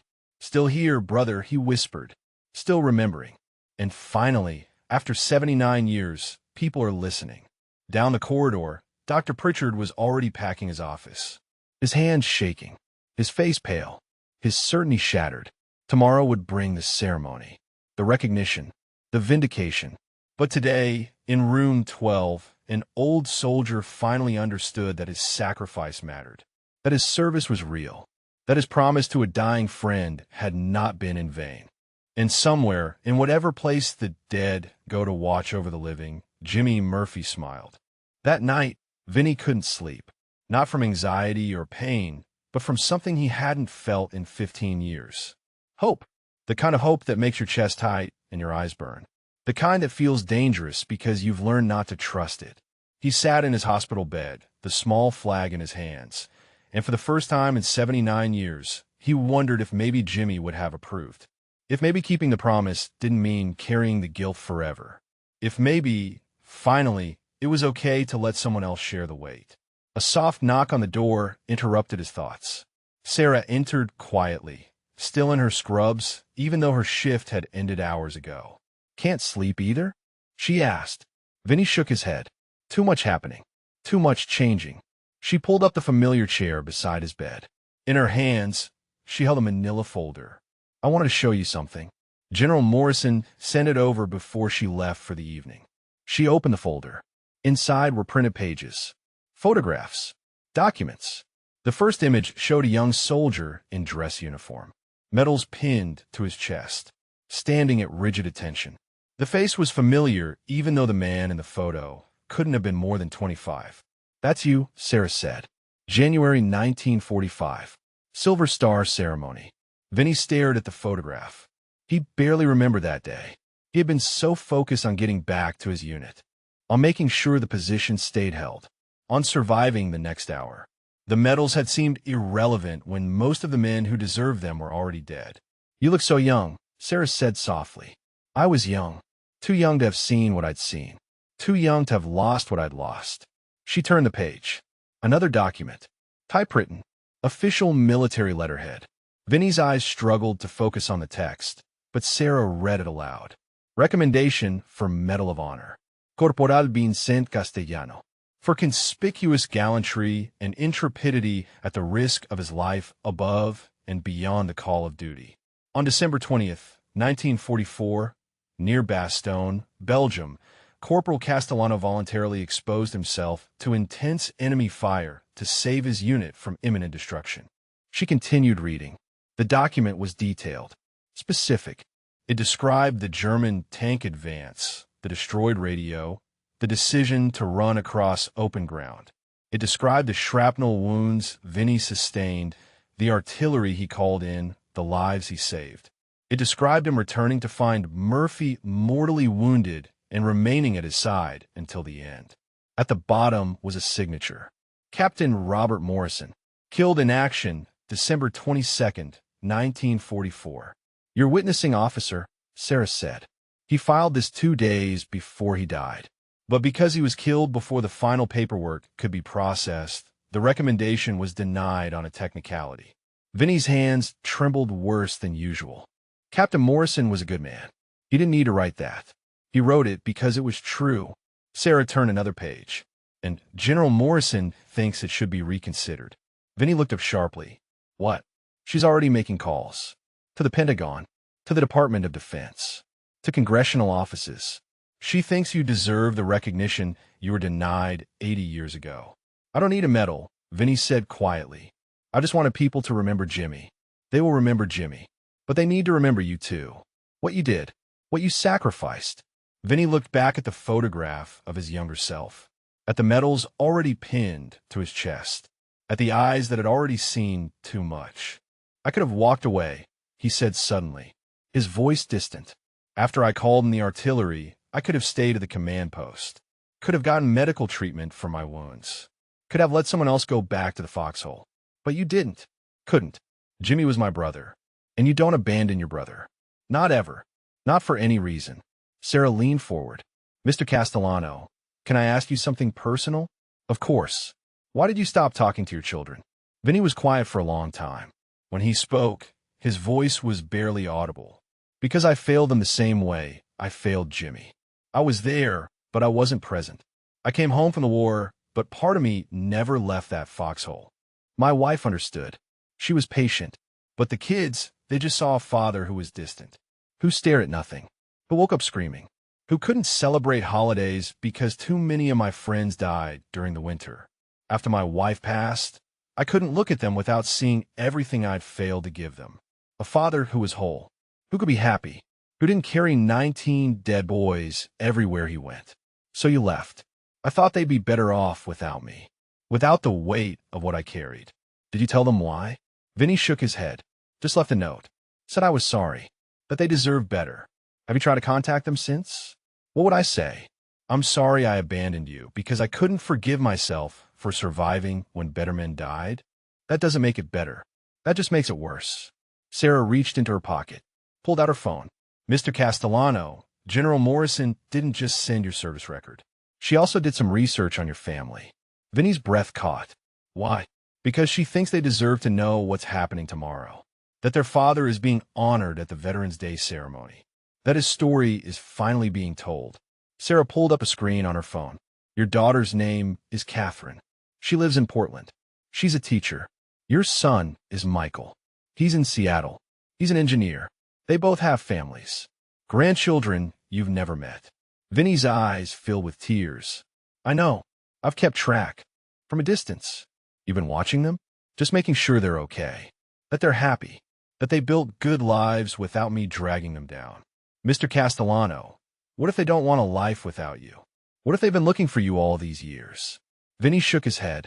They're better off. General Morrison doesn't think so. She found Catherine's contact information. She wants to invite them to the ceremony tomorrow. Vinny's hands gripped the flag so hard his knuckles went white. No, please. They can't see me like this. Broken. In a hospital bed. Taking up space. They won't see you like that. They'll see a hero. A man who saved 40 lives. Who earned the Silver Star. Who kept a promise for 79 years. They'll see a father who abandoned them. Or, Sarah said gently, they'll see a father who loved them enough to think they deserve better. Who sacrificed his own happiness because he thought it would give them a chance at theirs. Who has been watching over them from a distance all these years. Vinny closed his eyes. Tears ran down his weathered face. What if they hate me? What if they don't? What if they've been waiting for this moment? For the chance to tell you that you're wrong? That they needed you then, and they need you now? I can't, Vinny whispered. I can't face them. Sarah reached out and took his trembling hand. You ran 400 yards under artillery fire. You watched your best friend die. You've carried 19 deaths for 8 decades. You can face your children. She squeezed his hand. And you won't be alone. I'll be there. General Morrison will be there. And somewhere, I think Jimmy would be there too. Telling you the same thing he told you in that foxhole. Keep going. Survive. We'll have a life big enough for both of us. Vinny opened his eyes. Looked at Sarah through his tears. You really think they'd want to see me? I know they would. Sarah pulled up a website on her phone. Showed him a page. This is a missing persons listing. Filed by Catherine Castellano 8 years ago. Looking for her father, Vincent Castellano, last seen in Virginia. Believed to be homeless or in medical facility.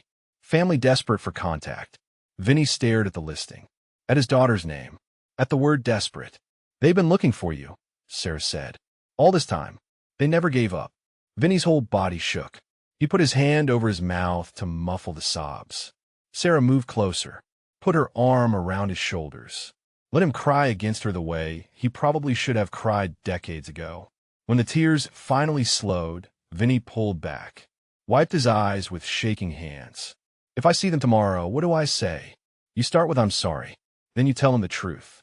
That you love them too much. That you thought you were protecting them. That you were wrong. What if it's too late? It's never too late, Mr. Castellano. Not for family. Not for second chances. Not for coming home. Vinny looked down at the flag in his hands. At Jimmy's flag. The one he'd carried for 79 years as penance. What would Jimmy say? Sarah asked. Vinny laughed through his tears. A broken sound. He'd say I'm an idiot. That I wasted 15 years when I could have been with my family. That surviving isn't betraying the dead. Then maybe it's time to listen to him. Vinny nodded slowly. Okay. Tell General Morrison. Tell her to contact them. Tell them I'll be at the ceremony. Tell them I understand if they don't want to come. But tell them I'm sorry. And that I never stopped loving them. Sarah smiled. Sent a quick message. It's done. They sat in silence for a moment. Then Vinny spoke again. His voice steadier than it had been in years. Thank you, Sarah. For listening. For caring. For not giving up on an old man who had given up on himself. You never gave up, Mr. Castellano. You folded that flag every night. You remembered every name. You kept every promise. That's not giving up. That's the definition of keeping faith. Still here, brother, Vinny whispered to the empty air. Still trying. And tomorrow, maybe finally coming home. Outside, the night deepened. Inside room 12, an old soldier sat with a young nurse and a flag that had been carried through 8 decades of grief.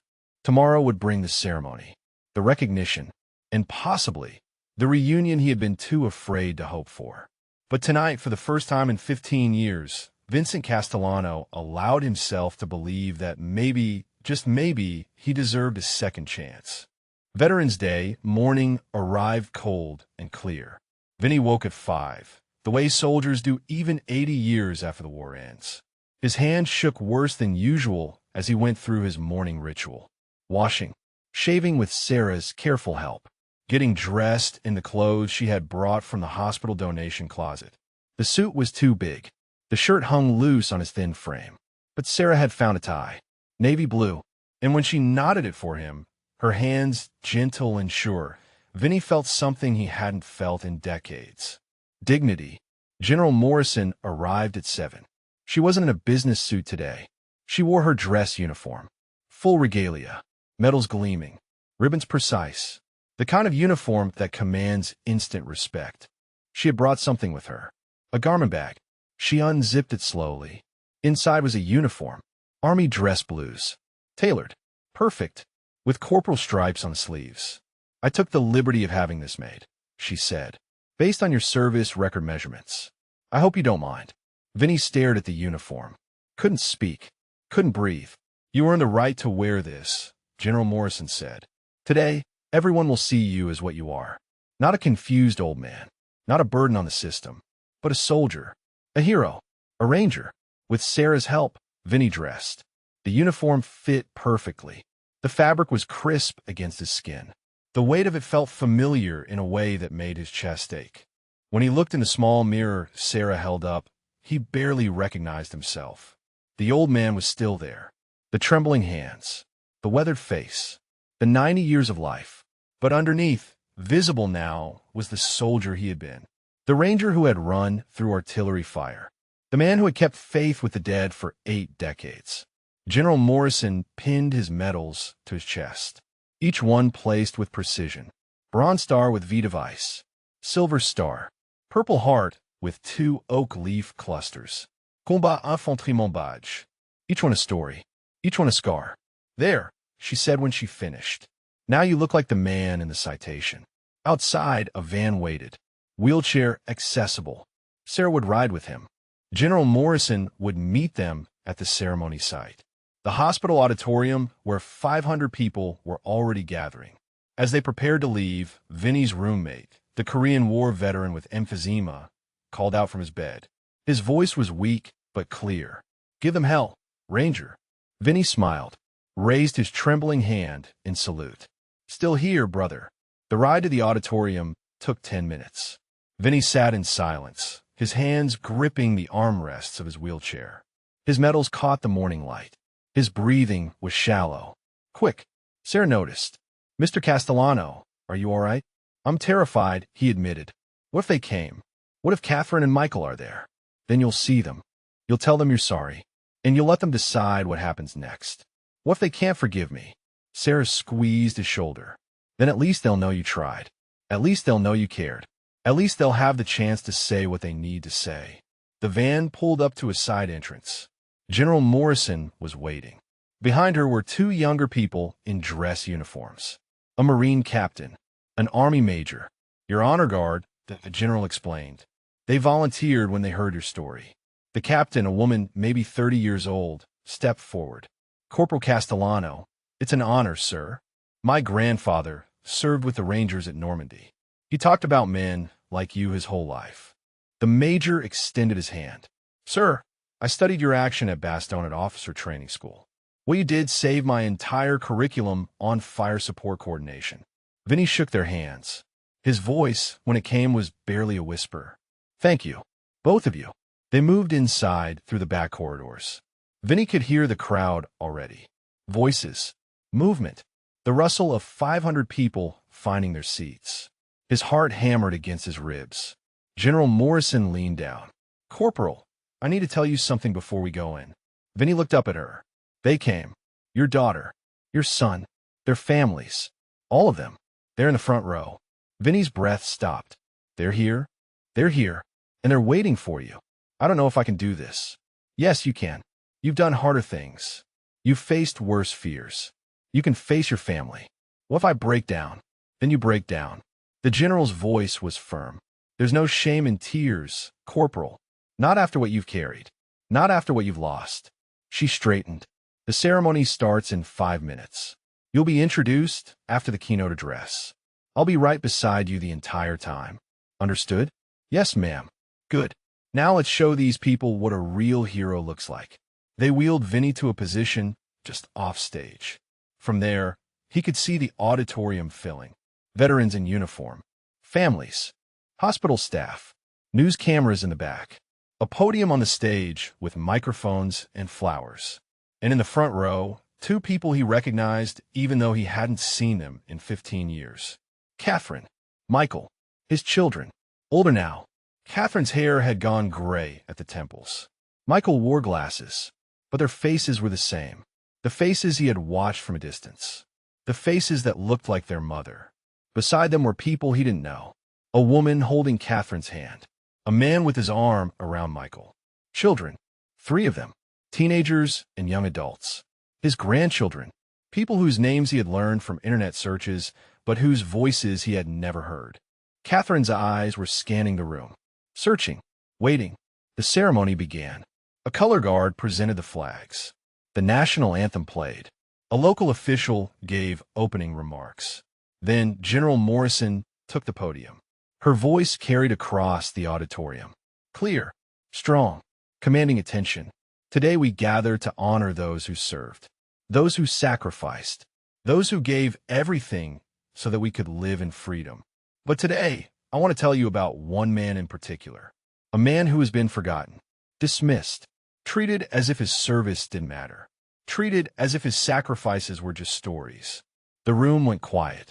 On December 20th, 1944, near Bastogne, Belgium, a 20-year-old corporal made a decision that saved 40 American lives. He volunteered to run 400 yards through enemy artillery to call in fire support. He sustained multiple shrapnel wounds. He stopped a German tank advance, and when he returned to his position, he found his best friend dying in the snow. General Morrison paused. Let the weight settle. That corporal spent the next 79 years carrying the guilt of survival, folding his friend's flag every single night, marking the faces of the dead in a photograph, keeping a promise to a boy from Brooklyn who asked only to be remembered. She looked toward the wings where Vinny waited. And yesterday, I discovered that this corporal was living in our VA hospital, being transferred to a nursing home, being dismissed as a confused old man making up war stories. A murmur went through the crowd. Shout, anger, disbelief. Today, we correct that injustice. Today, we honor not just his service, but his sacrifice. Not just what he did in the war, but what he has carried since. Ladies and gentlemen, it is my honor to introduce Corporal Vincent Castellano, Silver Star recipient, Bronze Star recipient, 3-time Purple Heart recipient, and the bravest man I have ever had the privilege to meet. The applause started before Vinny even appeared. The Marine captain wheeled him onto the stage. The crowd rose to their feet. 500 people standing, clapping, some with tears already streaming down their faces. Vinny couldn't look at them, could only look straight ahead, at the podium, at General Morrison standing beside it, at the flags behind her. But then he heard it, a voice from the front row, breaking, desperate, filled with 15 years of searching. Dad, Catherine's voice, his daughter's voice, the voice he had been too afraid to hear. His head turned, found her in the front row. She was standing, her hand over her mouth, tears streaming down her face. Beside her, Michael stood frozen, his face white, his eyes locked on his father. Vinny's lips formed the word, Catherine. No sound came out, but she saw it, saw her name on his lips. And then she was moving, pushing past the row of seats, running toward the stage. Michael followed, both of them running, both of them crying. Security moved to intercept, but General Morrison raised her hand. Let them pass. Catherine reached the stage first, dropped to her knees beside the wheelchair, grabbed her father's trembling hands. Dad, oh God, Dad, we've been looking for you. We've been looking everywhere. I am sorry, Vinny whispered. I'm so sorry. I thought you'd be better off. Better off? Michael's voice broke as he reached them. Better off without you? Dad, we needed you. We've always needed you. Vinny broke. Completely. Utterly. The sobs came from somewhere deep inside. From 79 years of carrying guilt. From 15 years of self-imposed exile. From 8 decades of believing he didn't deserve love. Catherine pulled him forward, wrapped her arms around him, held him the way she had when she was a child, and he was her hero. Michael joined them, his arms around both of them. A family reunited in front of 500 witnesses. The applause grew louder. Standing ovation. Soldiers saluting. Veterans crying. General Morrison standing at attention. Sarah in the wings with tears streaming down her face. And somewhere, in whatever place the dead go to watch over the living, Jimmy Murphy smiled. Because his best friend had finally done it, had finally lived, had finally come home. Still here, brother, Vinny whispered against his daughter's shoulder. Still trying. And finally learning how. The ceremony continued around them, but Vinny heard none of it. He held his children the way a drowning man holds a lifeline. Catherine's tears soaked into his uniform. Michael's hands gripped his shoulders like he was afraid to let go. Behind them, Vinny could see his grandchildren standing uncertain in the front row. 3 young people staring at a grandfather they had never met. General Morrison gave them space. Let the reunion happen. When she finally spoke again, her voice was gentle. Corporal, your family is here, but there are 500 other people who want to honor you today. Do you think you can continue? Vinny pulled back from his children, wiped his eyes with shaking hands. Yes, ma'am. Catherine and Michael returned to their seats. But Catherine kept looking back, kept her eyes locked on her father like she was afraid he might disappear again. General Morrison helped Vinny to the podium, adjusted the microphone down to wheelchair height.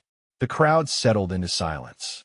Waiting, Vinny looked out at 500 faces. Veterans, families, hospital staff. He saw Sarah standing in the wings, her face wet with tears. He saw the honor guard at attention. He saw his children in the front row, their hands clasped together. His voice, when it came, was soft, hoarse. The microphone barely picked it up. I don't know what to say. I'm not a hero. I was just a soldier trying to do my job. General Morrison leaned close to the microphone. Tell him about Jimmy. Vinny's hands gripped the sides of the wheelchair. Jimmy, James Patrick Murphy. From Brooklyn. My best friend. The best man I ever knew. He looked down at his trembling hands. Then up at the crowd. Jimmy died 79 years ago today. December 20th, 1944. In a foxhole outside Bastogne. He bled out in the snow while I held pressure on a wound I couldn't fix. His last words were, tell them we held the position. Tell them we held. The room was absolutely silent. I've been telling him for 79 years. Every night, I fold his flag and I tell him we held. I mark the faces in a photograph and I tell him we held. I've carried 19 deaths and 1 promise for 8 decades. Vinny's voice grew stronger. But yesterday, a nurse asked me about my scars. A student nurse who actually listened, who actually cared, who looked at an old man taking up a hospital bed and saw something worth saving. He found Sarah in the wings. She smiled at him through her tears. And because of her, General Morrison came. Because of General Morrison, my service record was found. Because of that, my children learned where I was. Because of all of that, I'm standing here today. Not standing, sitting, in a wheelchair, 90 years old, broken, but here, still here. He looked at Catherine and Michael. Still here, and finally understanding that surviving isn't betraying the dead. That living isn't dishonoring those who died. That Jimmy didn't ask me to carry guilt. He asked me to remember. And there's a difference. His voice cracked. I forgot that difference. For 15 years, I forgot. I thought my family would be better off without me. I thought the weight I carried would drag them down. I was wrong. And I'm sorry. I'm so sorry. Catherine stood, walked to the stage again.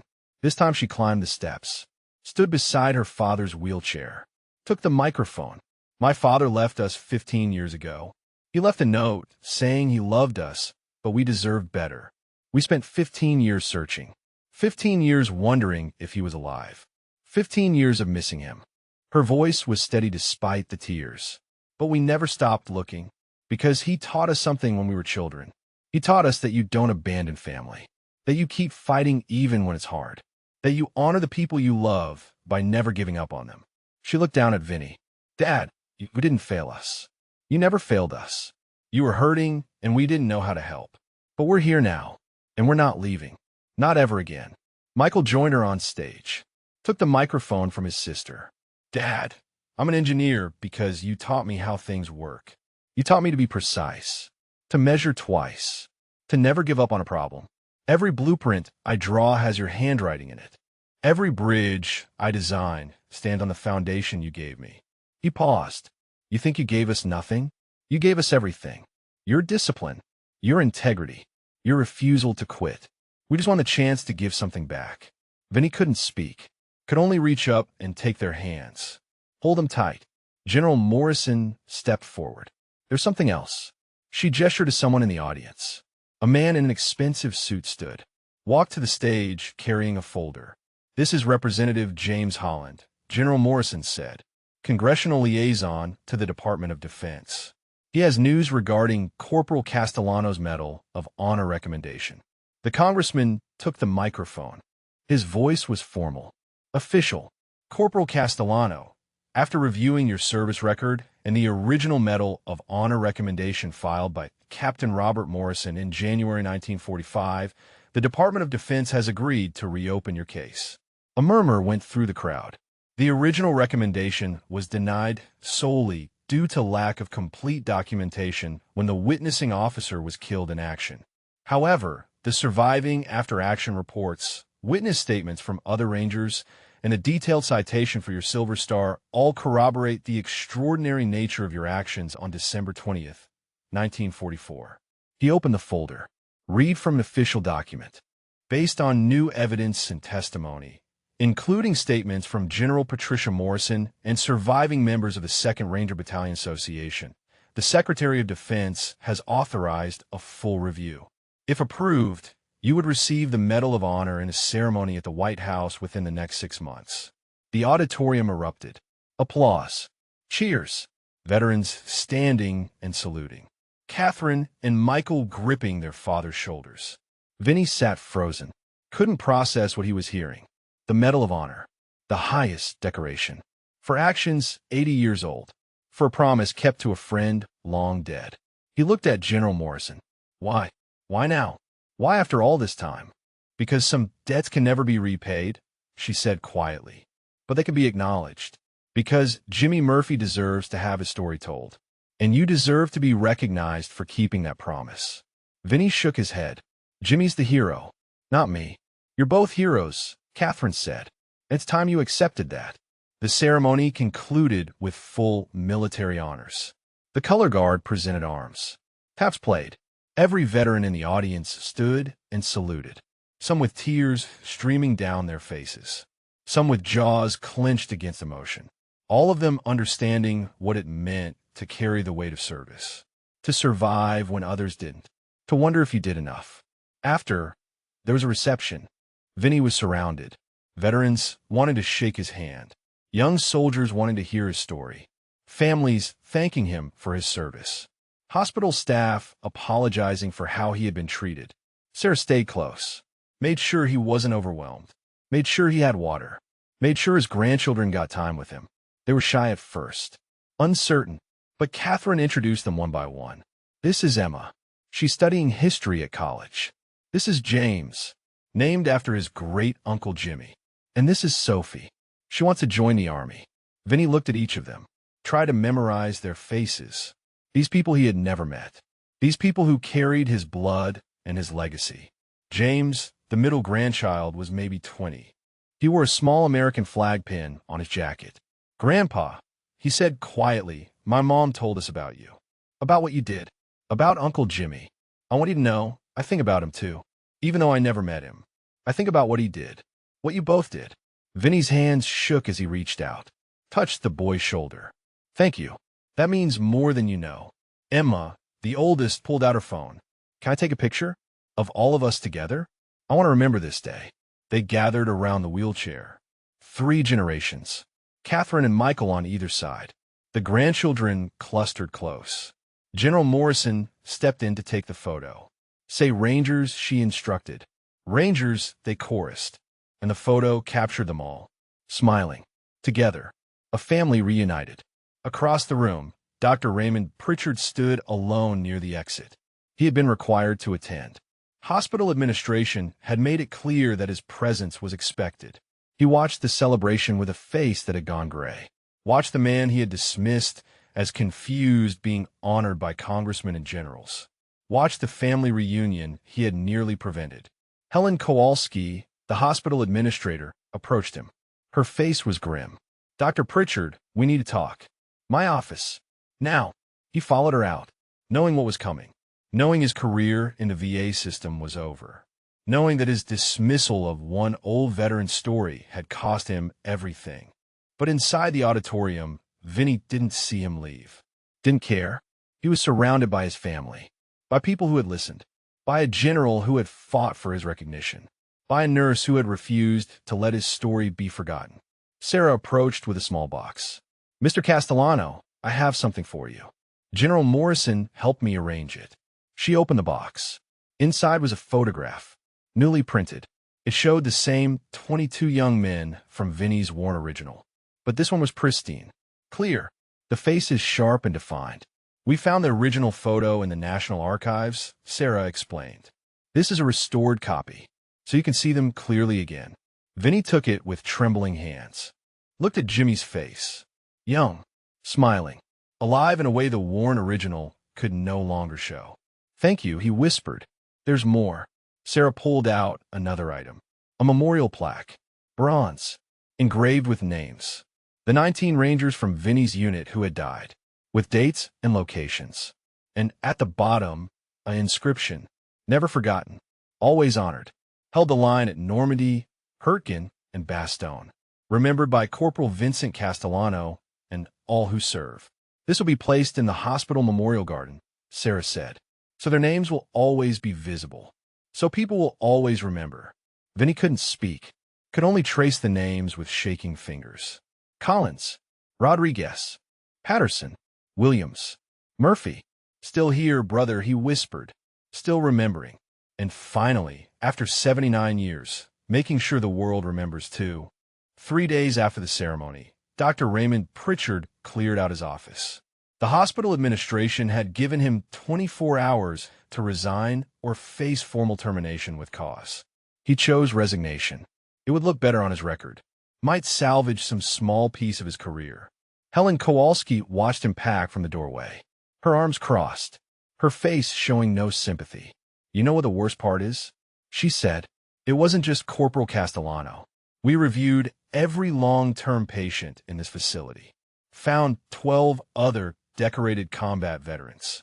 Cordell, Vietnam, Desert Storm, all of them dismissed, all of them treated like burdens." Dr. Pritchard didn't respond, just kept packing. "The VA secretary is launching a nationwide review. Every facility, every transfer, every dismissal. Your name is going to be in every report as an example of what not to do." "I was following protocols," he said quietly. "No, you were following convenience. There's a difference." She dropped a folder on his desk. "Your termination paperwork. Sign it and leave your badge with security." Dr. Pritchard signed without reading. What was the point? His career in veterans medicine was over. 15 years of work destroyed because he hadn't bothered to verify one old man's story. Helen picked up the sign papers. "For what it's worth, Doctor, I hope you learn from this. I hope you carry Corporal Castellano's face with you for the rest of your career. And I hope it makes you a better physician." She left. Dr. Pritchard finished packing. On his way out, he passed room 12. The door was open. Inside, Vinny sat in his wheelchair, surrounded by his family. Catherine was showing him photos on her phone. Michael was talking about his children's schools. The grandchildren were asking questions about the war. Vinny looked up, saw the doctor in the doorway. For a moment, their eyes met. Dr. Pritchard expected anger, condemnation, hatred. But Vinny's expression was something else entirely. Pity, understanding. The look of someone who had learned long ago that carrying bitterness only makes the weight heavier. "Dr. Pritchard," Vinny said quietly. The family conversation stopped. The doctor froze. "I'm sorry," he managed. "For everything. I should have listened." Vinny nodded slowly. "Yes, you should have. But I hope you'll listen to the next veteran who needs you. I hope you'll remember that everyone has a story worth hearing." Dr. Pritchard left without another word. Walked out of the hospital he would never enter again as a physician. Behind him, Vinny turned back to his family, to the grandchildren who wanted to know everything about the grandfather they had just discovered. That same afternoon, General Morrison returned with news. She found Vinny in the memorial garden with Sarah. They were looking at the newly installed plaque, the 19 names gleaming in the late autumn sun. "Corporal," the general said, I just received confirmation from the Pentagon. Your Medal of Honor review has been fast-tracked. The ceremony is scheduled for February 14th. Vinny looked up sharply. That's Valentine's Day. General Morrison smiled. Jimmy Murphy's birthday. I thought it was appropriate. Vinny's eyes filled with tears. He would have been 99. Yes, and his sister will be there. I located her in Florida. She's 88 and still sharp as a tack. She wants to meet the man who held her brother's hand when he died. I don't know if I can face her. You can. The general sat on the bench beside his wheelchair. And you will. Because she spent 79 years wondering about Jimmy's last moments. Wondering if he was alone. Wondering if he was scared. He wasn't alone, Vinny whispered. And he wasn't scared. He was thinking about Marie. About the life he was going to have. He died believing he'd done his job. Then you'll tell her that. You'll give her the peace she's been searching for. Sarah leaned forward. Mr. Castellano, there's something else. The hospital wants to create a program in your name. A Vétéran Advocacy Initiative. Every patient will have their service record verified.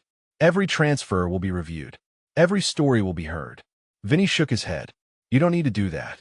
Yes, we do. Because you're not the only one this happened to. And we need to make sure it never happens again. General Morrison pulled out her tablet. And I'm writing a new book about veterans who were forgotten. Heroes who fell through the cracks. Your story will be the centerpiece. With your permission. Vinny looked at the memorial plaque. At the 19 names. At Jimmy's name in the middle of the list. What would Jimmy say? He'd say it's about damn time, the general replied. Then yes. Tell the story. Tell all of it. The good parts and the bad parts. The heroism and the failure. Make sure people understand that coming home from war doesn't mean the war is over. Over the next weeks, life settled into a new rhythm. Vinny remained in the hospital for medical observation, but his room became a gathering place. Catherine visited every day. Michael came 3 times a week. The grandchildren rotated through on weekends, eager to hear stories about a war they had only read about in history books. Sarah continued her nursing program, but spent her free time with Vinny, helping him sort through memories, recording his stories, making sure the details were preserved. One evening, Emma, the oldest grandchild, brought a school assignment. She had to interview a veteran for her history class. She sat beside Vinny's wheelchair with a notebook and a recording device. Grandpa, she said nervously, can I ask you about Bastogne? Vinny looked at her. This young woman who carried his blood, who had never known war, who lived in freedom because men like Jimmy had died in the snow. What do you want to know? Everything. What it was like. What you felt. Why you did what you did. So Vinny told her. Not the sanitized version. Not the hero's tale. But the truth. The fear. The cold. The sound of men screaming. The smell of death. The weight of knowing that every decision could mean someone lives or someone dies. Emma listened with tears streaming down her face. When he finished, she asked the question everyone always asks. How did you survive it? How did you come home and just keep living? Vinny was quiet for a long moment. I didn't. Not really. Part of me stayed in that foxhole with Jimmy. Part of me never left the war. That's what I want you to understand. That's what everyone needs to understand. He leaned forward. War doesn't end when the shooting stops. It lives in you, in your nightmares, in your startle reflexes, in the way you can't enjoy fireworks because they sound like artillery, in the way you count exits everywhere you go, in the way you fold flags and mark photographs and carry guilt for surviving when better men died. Then how do you go on? Vinny reached out, took her hand. You remember that they died so you could live.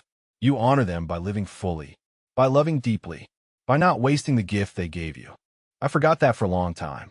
I wasted 15 years believing I didn't deserve to be happy. Your grandmother would have been ashamed of me. He squeezed her hand. Don't make my mistake, Emma. If you serve, if you see combat, if you lose people you love, remember that surviving isn't betraying them. Living isn't dishonoring them. They gave their lives so you could have yours. The greatest way to honor them is to actually live it. Emma wiped her eyes. Thank you, Grandpa. She turned off the recorder. But then she leaned forward and hugged him. A real hug. The kind that says I love you without words. When she left, Vinny sat alone with his thoughts. With the photograph on his bedside table. With Jimmy's flag folded perfect beside it. Still here, Brother, he whispered, still trying, and finally understanding what you meant when you said, live a life big enough for both of us. The next morning, Marcus Webb, the Vietnam veteran who ran the hospital's peer support program, knocked on Vinny's door. He had 3 other veterans with him, younger men, Iraq and Afghanistan, all of them struggling with the same things Vinny had struggled with. Guilt, loss, the weight of memories. Corporal Castellano, Marcus said, these men heard your story. They wanted to meet you, to ask you questions, if you're willing. Vinny looked at them, saw himself in their eyes. The haunted look, the carried weight, the belief that they didn't deserve peace. Of course, he said, pull up chairs. They talked for 2 hours. About war, about loss, about coming home to a world that doesn't understand, about survivor's guilt, about finding purpose after everything you knew is gone. One of them, a young Marine named Davis, asked the hardest question. How do you forgive yourself? For living, for coming home, for all of it. Vinny thought about Jimmy, about 79 years of folding a flag, about 15 years of running from family, about all the wasted time. You start by understanding that forgiveness isn't something you earn. It's something you accept. Jimmy forgave me in his last breath, told me it wasn't my fault, told me to live. I just couldn't hear it through my own guilt. He looked at each of them. Your brothers forgave you too. In their last moments, in their final thoughts, they didn't blame you. They never blamed you. The only person who hasn't forgiven you is yourself. Davis wiped his eyes roughly. How do I do that? You start by helping someone else. You take the weight you carry and you use it to lift someone up. You turn your pain into purpose. That's what I should have done 79 years ago. Instead, I carried it alone. Don't make my mistake. When they left, Marcus stayed behind. Thank you, he said. Those men needed to hear that. From someone who's been carrying it longer than they've been alive. Vinny smiled tiredly. Maybe that's why I'm still here. Maybe I'm supposed to help carry theirs for a while. Until they're strong enough to carry it themselves. Maybe that's what all of us are supposed to do, Marcus said. The ones who made it home. We carry each other. We remember together. We help each other live. Still here, brother, Vinny whispered when Marcus left. Still trying. And finally finding purpose in the wait. February 14th arrived with snow. Light flurries that reminded Vinny of another winter, another place, another lifetime. But this time, the cold didn't bring darkness. It brought something else, something that felt almost like peace. The White House ceremony was scheduled for 2 in the afternoon. Vinny had been released from the hospital 2 weeks prior, moving into Catherine's home in Portland. His own room, his own space, a family around him for the first time in 15 years. Catherine helped him dress that morning. The same uniform General Morrison had given him. Pressed crisp, metals gleaming. She fastened each button with careful hands. You look just like the photograph, she said softly. The one for 1945. I'm a lot older now. You're still my hero. She kissed his forehead. Mom will be so proud of you today. Vinny's hands trembled as he touched his tie. Your mother was patient with me. More patient than I deserved. I wish she could see this. She can, Dad. Wherever she is, she's watching. And she's smiling. The flight to Washington had been arranged by the Department of Defense. First class. Medical support standing by. General Morrison traveled with them, as did Sarah Chun, who had been given special leave from her nursing program to attend. The ceremony would be small by White House standards. Just family, a few military officials, and press. But to Vinny, it felt enormous. Overwhelming. He sat in the waiting room with his hands gripping the armrests of his wheelchair, his breathing shallow. Sarah knelt beside him. Mr. Castellano, you've faced worse than this. Have I? This feels harder than running through artillery. Because artillery can only kill you. This makes you vulnerable in a different way. Exactly. General Morrison approached. Behind her was an elderly woman in a wheelchair. Thin, fragile, but with eyes that were sharp and clear. Corporal Castellano, I'd like you to meet someone. This is Marie Brennan. She was Marie Sullivan when your friend Jimmy knew her. Vinny's breath stopped. Marie, Jimmy's girl, the one he talked about in the foxhole, the one whose letters kept him going. Marie wheeled herself forward. Her hand shook worse than Vinny's. Her voice was soft, cracked with age. You're Vincent. Jimmy talked about you in every letter. Called you Castle. Said you were the best friend he'd ever had. Vinny couldn't speak. Could only stare at this woman who represented everything Jimmy had lost. I want to thank you, Marie continued, for being with him at the end. For not letting him die alone. I've wondered for 79 years if he was scared. If he suffered. Vinny's voice came out broken. He wasn't scared. He was talking about you. About the dress you were going to wear at your wedding. About the life you were going to have. He died believing he'd done his job. That his position held. That his sacrifice mattered. Marie's eyes filled with tears. Did he say anything else? He said to tell you he loved you. Vinny reached into his pocket. Pulled out a worn envelope. I've carried this since Bastogne. It was in his pocket when he died. A letter he'd written to you, but never got a mail. Marie took the envelope with shaking hands. After 79 years, she was holding the last words her first love had written. She opened it carefully, read silently, tears streaming down her weathered face. When she finished, she looked up at Vinny. Thank you. Thank you for keeping him with you all these years. For making sure he wasn't forgotten. I promised him I'd remember. That everyone would remember. You kept that promise. Marie reached out and took his hand. And now the whole country will know what he did. What you both did. A military aide appeared. It's time. They were wheeled into the East Room. Vinny's family sat in the front row. Catherine, Michael, the 3 grandchildren. Behind them, veterans, military officials, senators, representatives. Sarah in her dress uniform, tears already streaming down her face. At the podium stood the President of the United States, the Commander-in-Chief. He smiled as Vinny was wheeled to the front of the room. Ladies and gentlemen, the President began, today we correct a historical injustice. Today we honor a debt that is 79 years overdue. He gestured to Vinny. On December 20th, 1944, Corporal Vincent Castellano volunteered for a mission that military analysts still call one of the most courageous actions of World War II. Surrounded by German forces at Bastogne, cut off from support, watching enemy tanks advance, Corporal Castellano ran 400 yards through artillery fire to call on the support that saved 40 American lives. The President's voice filled the room. He sustained multiple shrapnel wounds. He stopped a German advance. He held a critical position, and when he returned, he found his best friend, Corporal James Murphy, mortally wounded. Corporal Castellano remained with Murphy, providing aid and comfort until Murphy died 20 minutes later. He paused, let the weight settle. For the next 79 years, Corporal Castellano carried that loss. He folded Murphy's flag every single night. He marked the faces of fallen comrades in a photograph. He kept a promise to a dying friend. He never asked for recognition, never sought glory. He simply remembered, and in remembering, he honored every soldier who ever served. The President picked up a medal case, opened it. Inside, on a blue ribbon, hung the Medal of Honor, the highest military decoration, the recognition of valor beyond measure.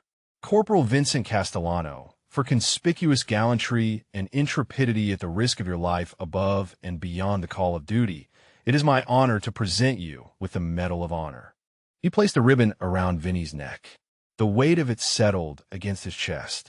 The weight of 79 years of waiting, of carrying, of remembering. The room erupted. Standing ovation. Military officers saluting. Veterans with tears streaming down their faces. Catherine sobbing openly.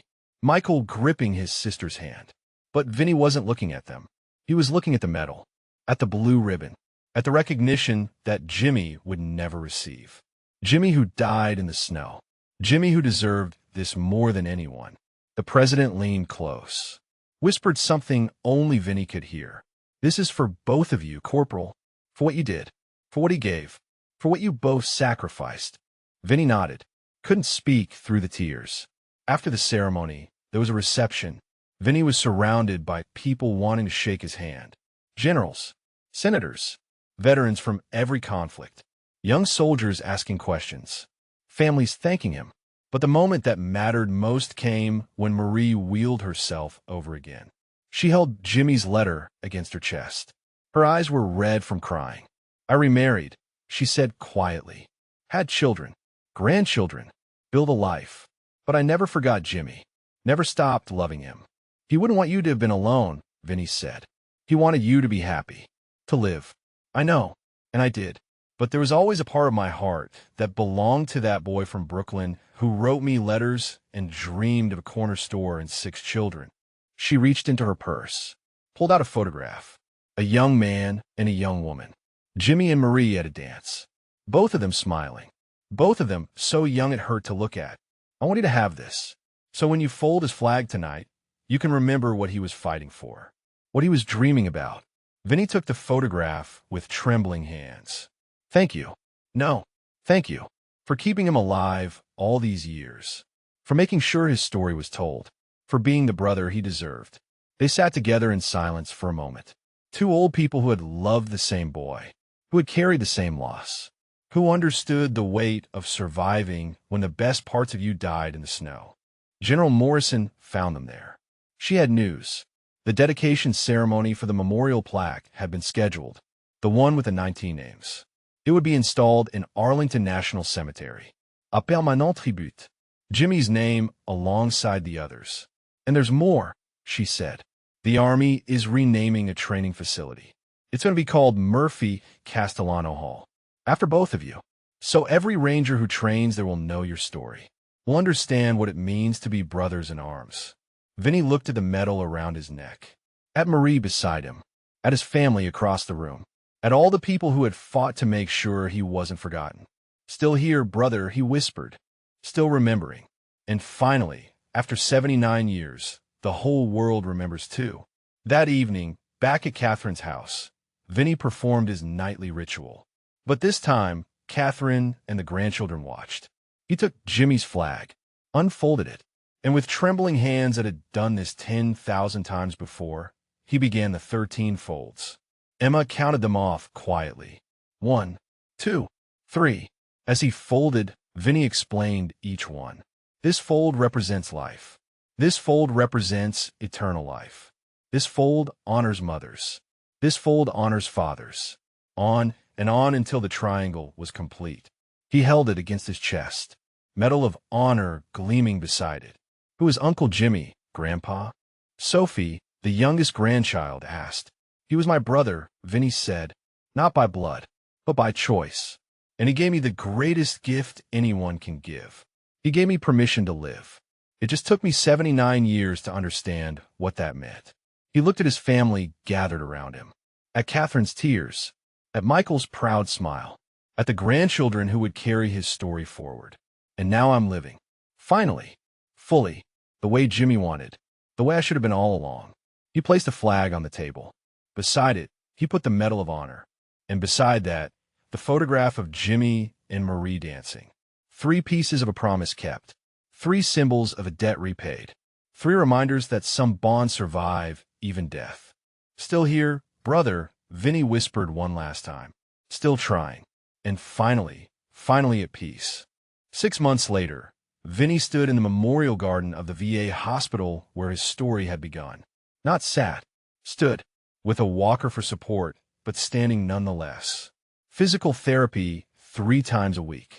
Purpose driving him forward. Strength returning in ways that had nothing to do with muscles.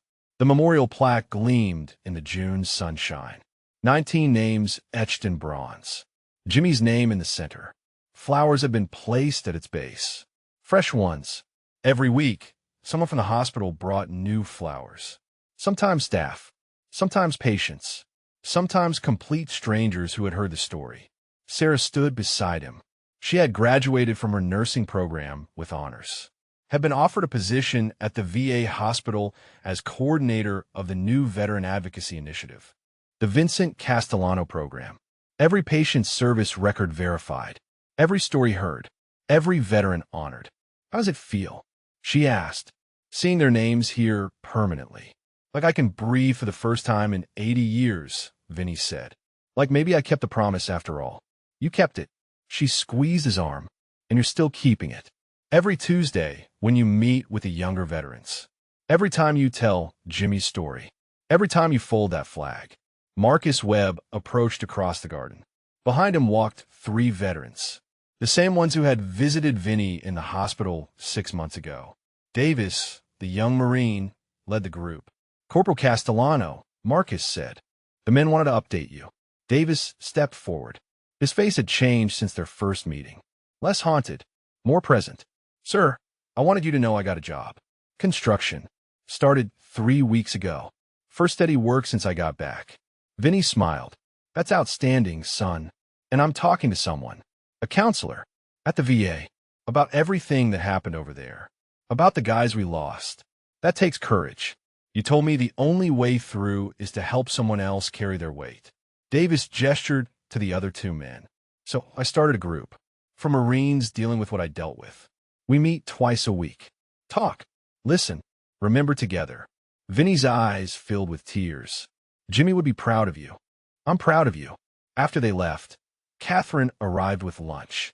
She came every day now, sometimes with Michael, sometimes with the grandchildren, sometimes alone, making up for 15 lost years 1 meal at a time. Dad, she said, spreading a blanket on the grass. I brought photos from when we were kids. I thought maybe you'd want to see them. They sat together on the blanket, Vinny with his walker beside him, Catherine pulling out album after album. Birthday parties he had missed, school plays he hadn't attended, graduations he'd watched from a distance. I'm sorry I wasn't there, Vinny said quietly. You're here now. That's what matters. She turned a page, showed him a photo of herself in a wedding dress. This is my wedding day. You weren't there, but I looked for you in the crowd anyway. Part of me always believed you'd show up. Vinny touched the photo with trembling fingers. You look just like your mother. Michael says the same thing. She pulled out another photo. And this is Emma's high school graduation. She kept asking about you. Wanted to know where her grandpa was. Why he didn't visit. What did you tell her? That you were fighting a war that never ended. That you were carrying weight we couldn't see. That you loved us but didn't know how to show it. Vinny wiped his eyes. I wasted so much time. Then don't waste any more. Catherine took his hand. We have now. We have today. We have however much time is left. Let's use it. That afternoon, General Morrison called. She had updates. The book was finished, ready for publication. The title was still here, Stories of Veterans Who Survived the War but Lost the Peace. Your chapter is the centerpiece, she said. But I found 11 other veterans like you. Men and women who came home broken, who fell through the cracks, who are finally getting the recognition they deserve. When does it publish? October. And the proceeds go to the Veteran Advocacy Program, the one Sarah runs. So your story will help fund the work that makes sure this never happens again. After the call, Vinny sat alone in the garden for a while. The Medal of Honor hung in a case at Catherine's house. Too valuable to wear daily. But he wore the other medals. Bronze Star, Silver Star, Purple Hearts. Wore them because General Morrison had told him that hiding his service was dishonoring it.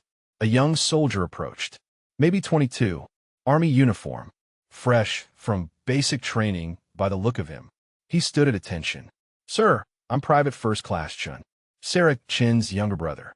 She told me about you, about what you did at Bastogne. I wanted to thank you. Vinny looked up at him. Thank me for what? For showing me what it means to serve, not just in combat, but after. For showing me that coming home is when the real battle starts. For teaching me that asking for help isn't weakness. The young man's voice cracked. My uncle served in Iraq. He came home different. Wouldn't talk to anyone. Wouldn't get help. He killed himself 3 years ago. I'm sorry, son. When Sarah told me your story, I understood for the first time that he wasn't weak. He was carrying weight none of us could see. And I want to make sure that when I come back, if I come back, I don't make his mistake. I want to remember that surviving means living. Really living. Vinny stood with effort, extended his hand. You honor your uncle by understanding that, by being willing to accept help when you need it, by knowing that you don't have to carry it alone. They shook hands. The old ranger and the new soldier. 80 years of service between them. The same uniform. The same oath. The same understanding that some debts can never be repaid, but must always be acknowledged. That evening, the whole family gathered at Catherine's house. All of them. Michael's family had driven down from Seattle. Emma was home from college. James brought his girlfriend. Sophie showed off her acceptance letter to West Point. They sat around the dinner table. 3 generations. Laughing, talking, sharing stories. Vinny in the middle of it all. Contributing. Present. Finally, after so many wasted years, actually there. After dinner, Sophie asked the question Vinny had been expecting. Grandpa, will you teach me to fold the flag? The right way. The way you taught the others. He looked at Catherine. She nodded. Brought Jimmy's flag from his place of honor in the living room. The flag that had been folded 10,000 times. The flag that carried blood and memory and promise. Vinny took it, but this time he didn't fold it alone. Sophie stood beside him, her young hands learning the movements. Catherine on the other side. 3 generations performing the ritual together. This fold is for life, Vinny explained as they worked. This fold is for eternal life. This fold honors those who serve. This fold honors those who wait at home. On and on until the triangle was complete. Sophie held it reverently. Grandpa, she said quietly, when I go to West Point, can I take a photo of this? To remember why I'm serving. You can take the original, Vinny said. His voice was firm. Certain. This flag has been with me for 80 years. It's time it went with someone who's moving forward instead of looking back. But it's Uncle Jimmy's flag, and Jimmy would want it protecting someone he loved. Someone who's going to serve with honor. Someone who understands what sacrifice really means. Sophie's eyes filled with tears. She hugged him tight. I'll take care of it. I promise. I know you will. Later, after everyone had gone home or to bed, Vinny sat in his room. The Medal of Honor in its case on the dresser. The photograph of Jimmy and Marie beside it. The new photograph Sarah had given him showing all 19 Rangers clear and sharp. He picked up his phone, a skill Catherine had patiently taught him. Scrolled to his messages. Found the group chat his family had created. Family updates, they called it. He typed slowly, one finger at a time. Still here. Still grateful. Still learning how to live. Catherine responded immediately. Love you, Dad. Then Michael. Love you, Pops. Then the grandchildren, one by one. Love you, Grandpa. Vinny read the messages. Over and over. Let the words sink in. Let himself believe them. His nightly ritual was different now. He didn't have Jimmy's flag anymore. Sophie had taken it to her room, already planning how she would carry it to West Point. But Vinny had the photograph. Had the memories. Had the promise. Still here, brother, he whispered to Jimmy's image. Still trying. Still remembering. And finally, after 80 years, I understand what you meant. You didn't ask me to carry guilt. You asked me to live. And I'm living, Jimmy. I'm really living. He looked around his room, at the family photos on the walls, at the grandchildren's drawings on his bedside table, at the life he had rebuilt from ruins, at the second chance he almost missed. Thank you, he whispered, to Sarah, who had asked about his scars, to General Morrison, who had fought for his recognition, to Catherine and Michael, who had never stopped searching, to Marcus and Davis, and all the veterans who reminded him that healing happens in community, and to Jimmy, always to Jimmy, who had given him permission to survive, who had asked only to be remembered, who had known, even in his last moments, that some bonds outlast death. Outside, the June evening deepened into night. Inside, a 90-year-old ranger closed his eyes, not to escape into memory, not to relive the war, but to rest, really rest, for the first time in 80 years. Still here, brother, still trying, and finally home. If this story moved you, please take a moment to share it with someone who might need to hear it. Every veteran has a story. Every person carrying invisible weight deserves to be seen. Subscribe to our channel to hear more stories of courage, sacrifice, and second chances. And remember, the quietest person in the room might just be the one with the most extraordinary story to tell. Thank you for watching.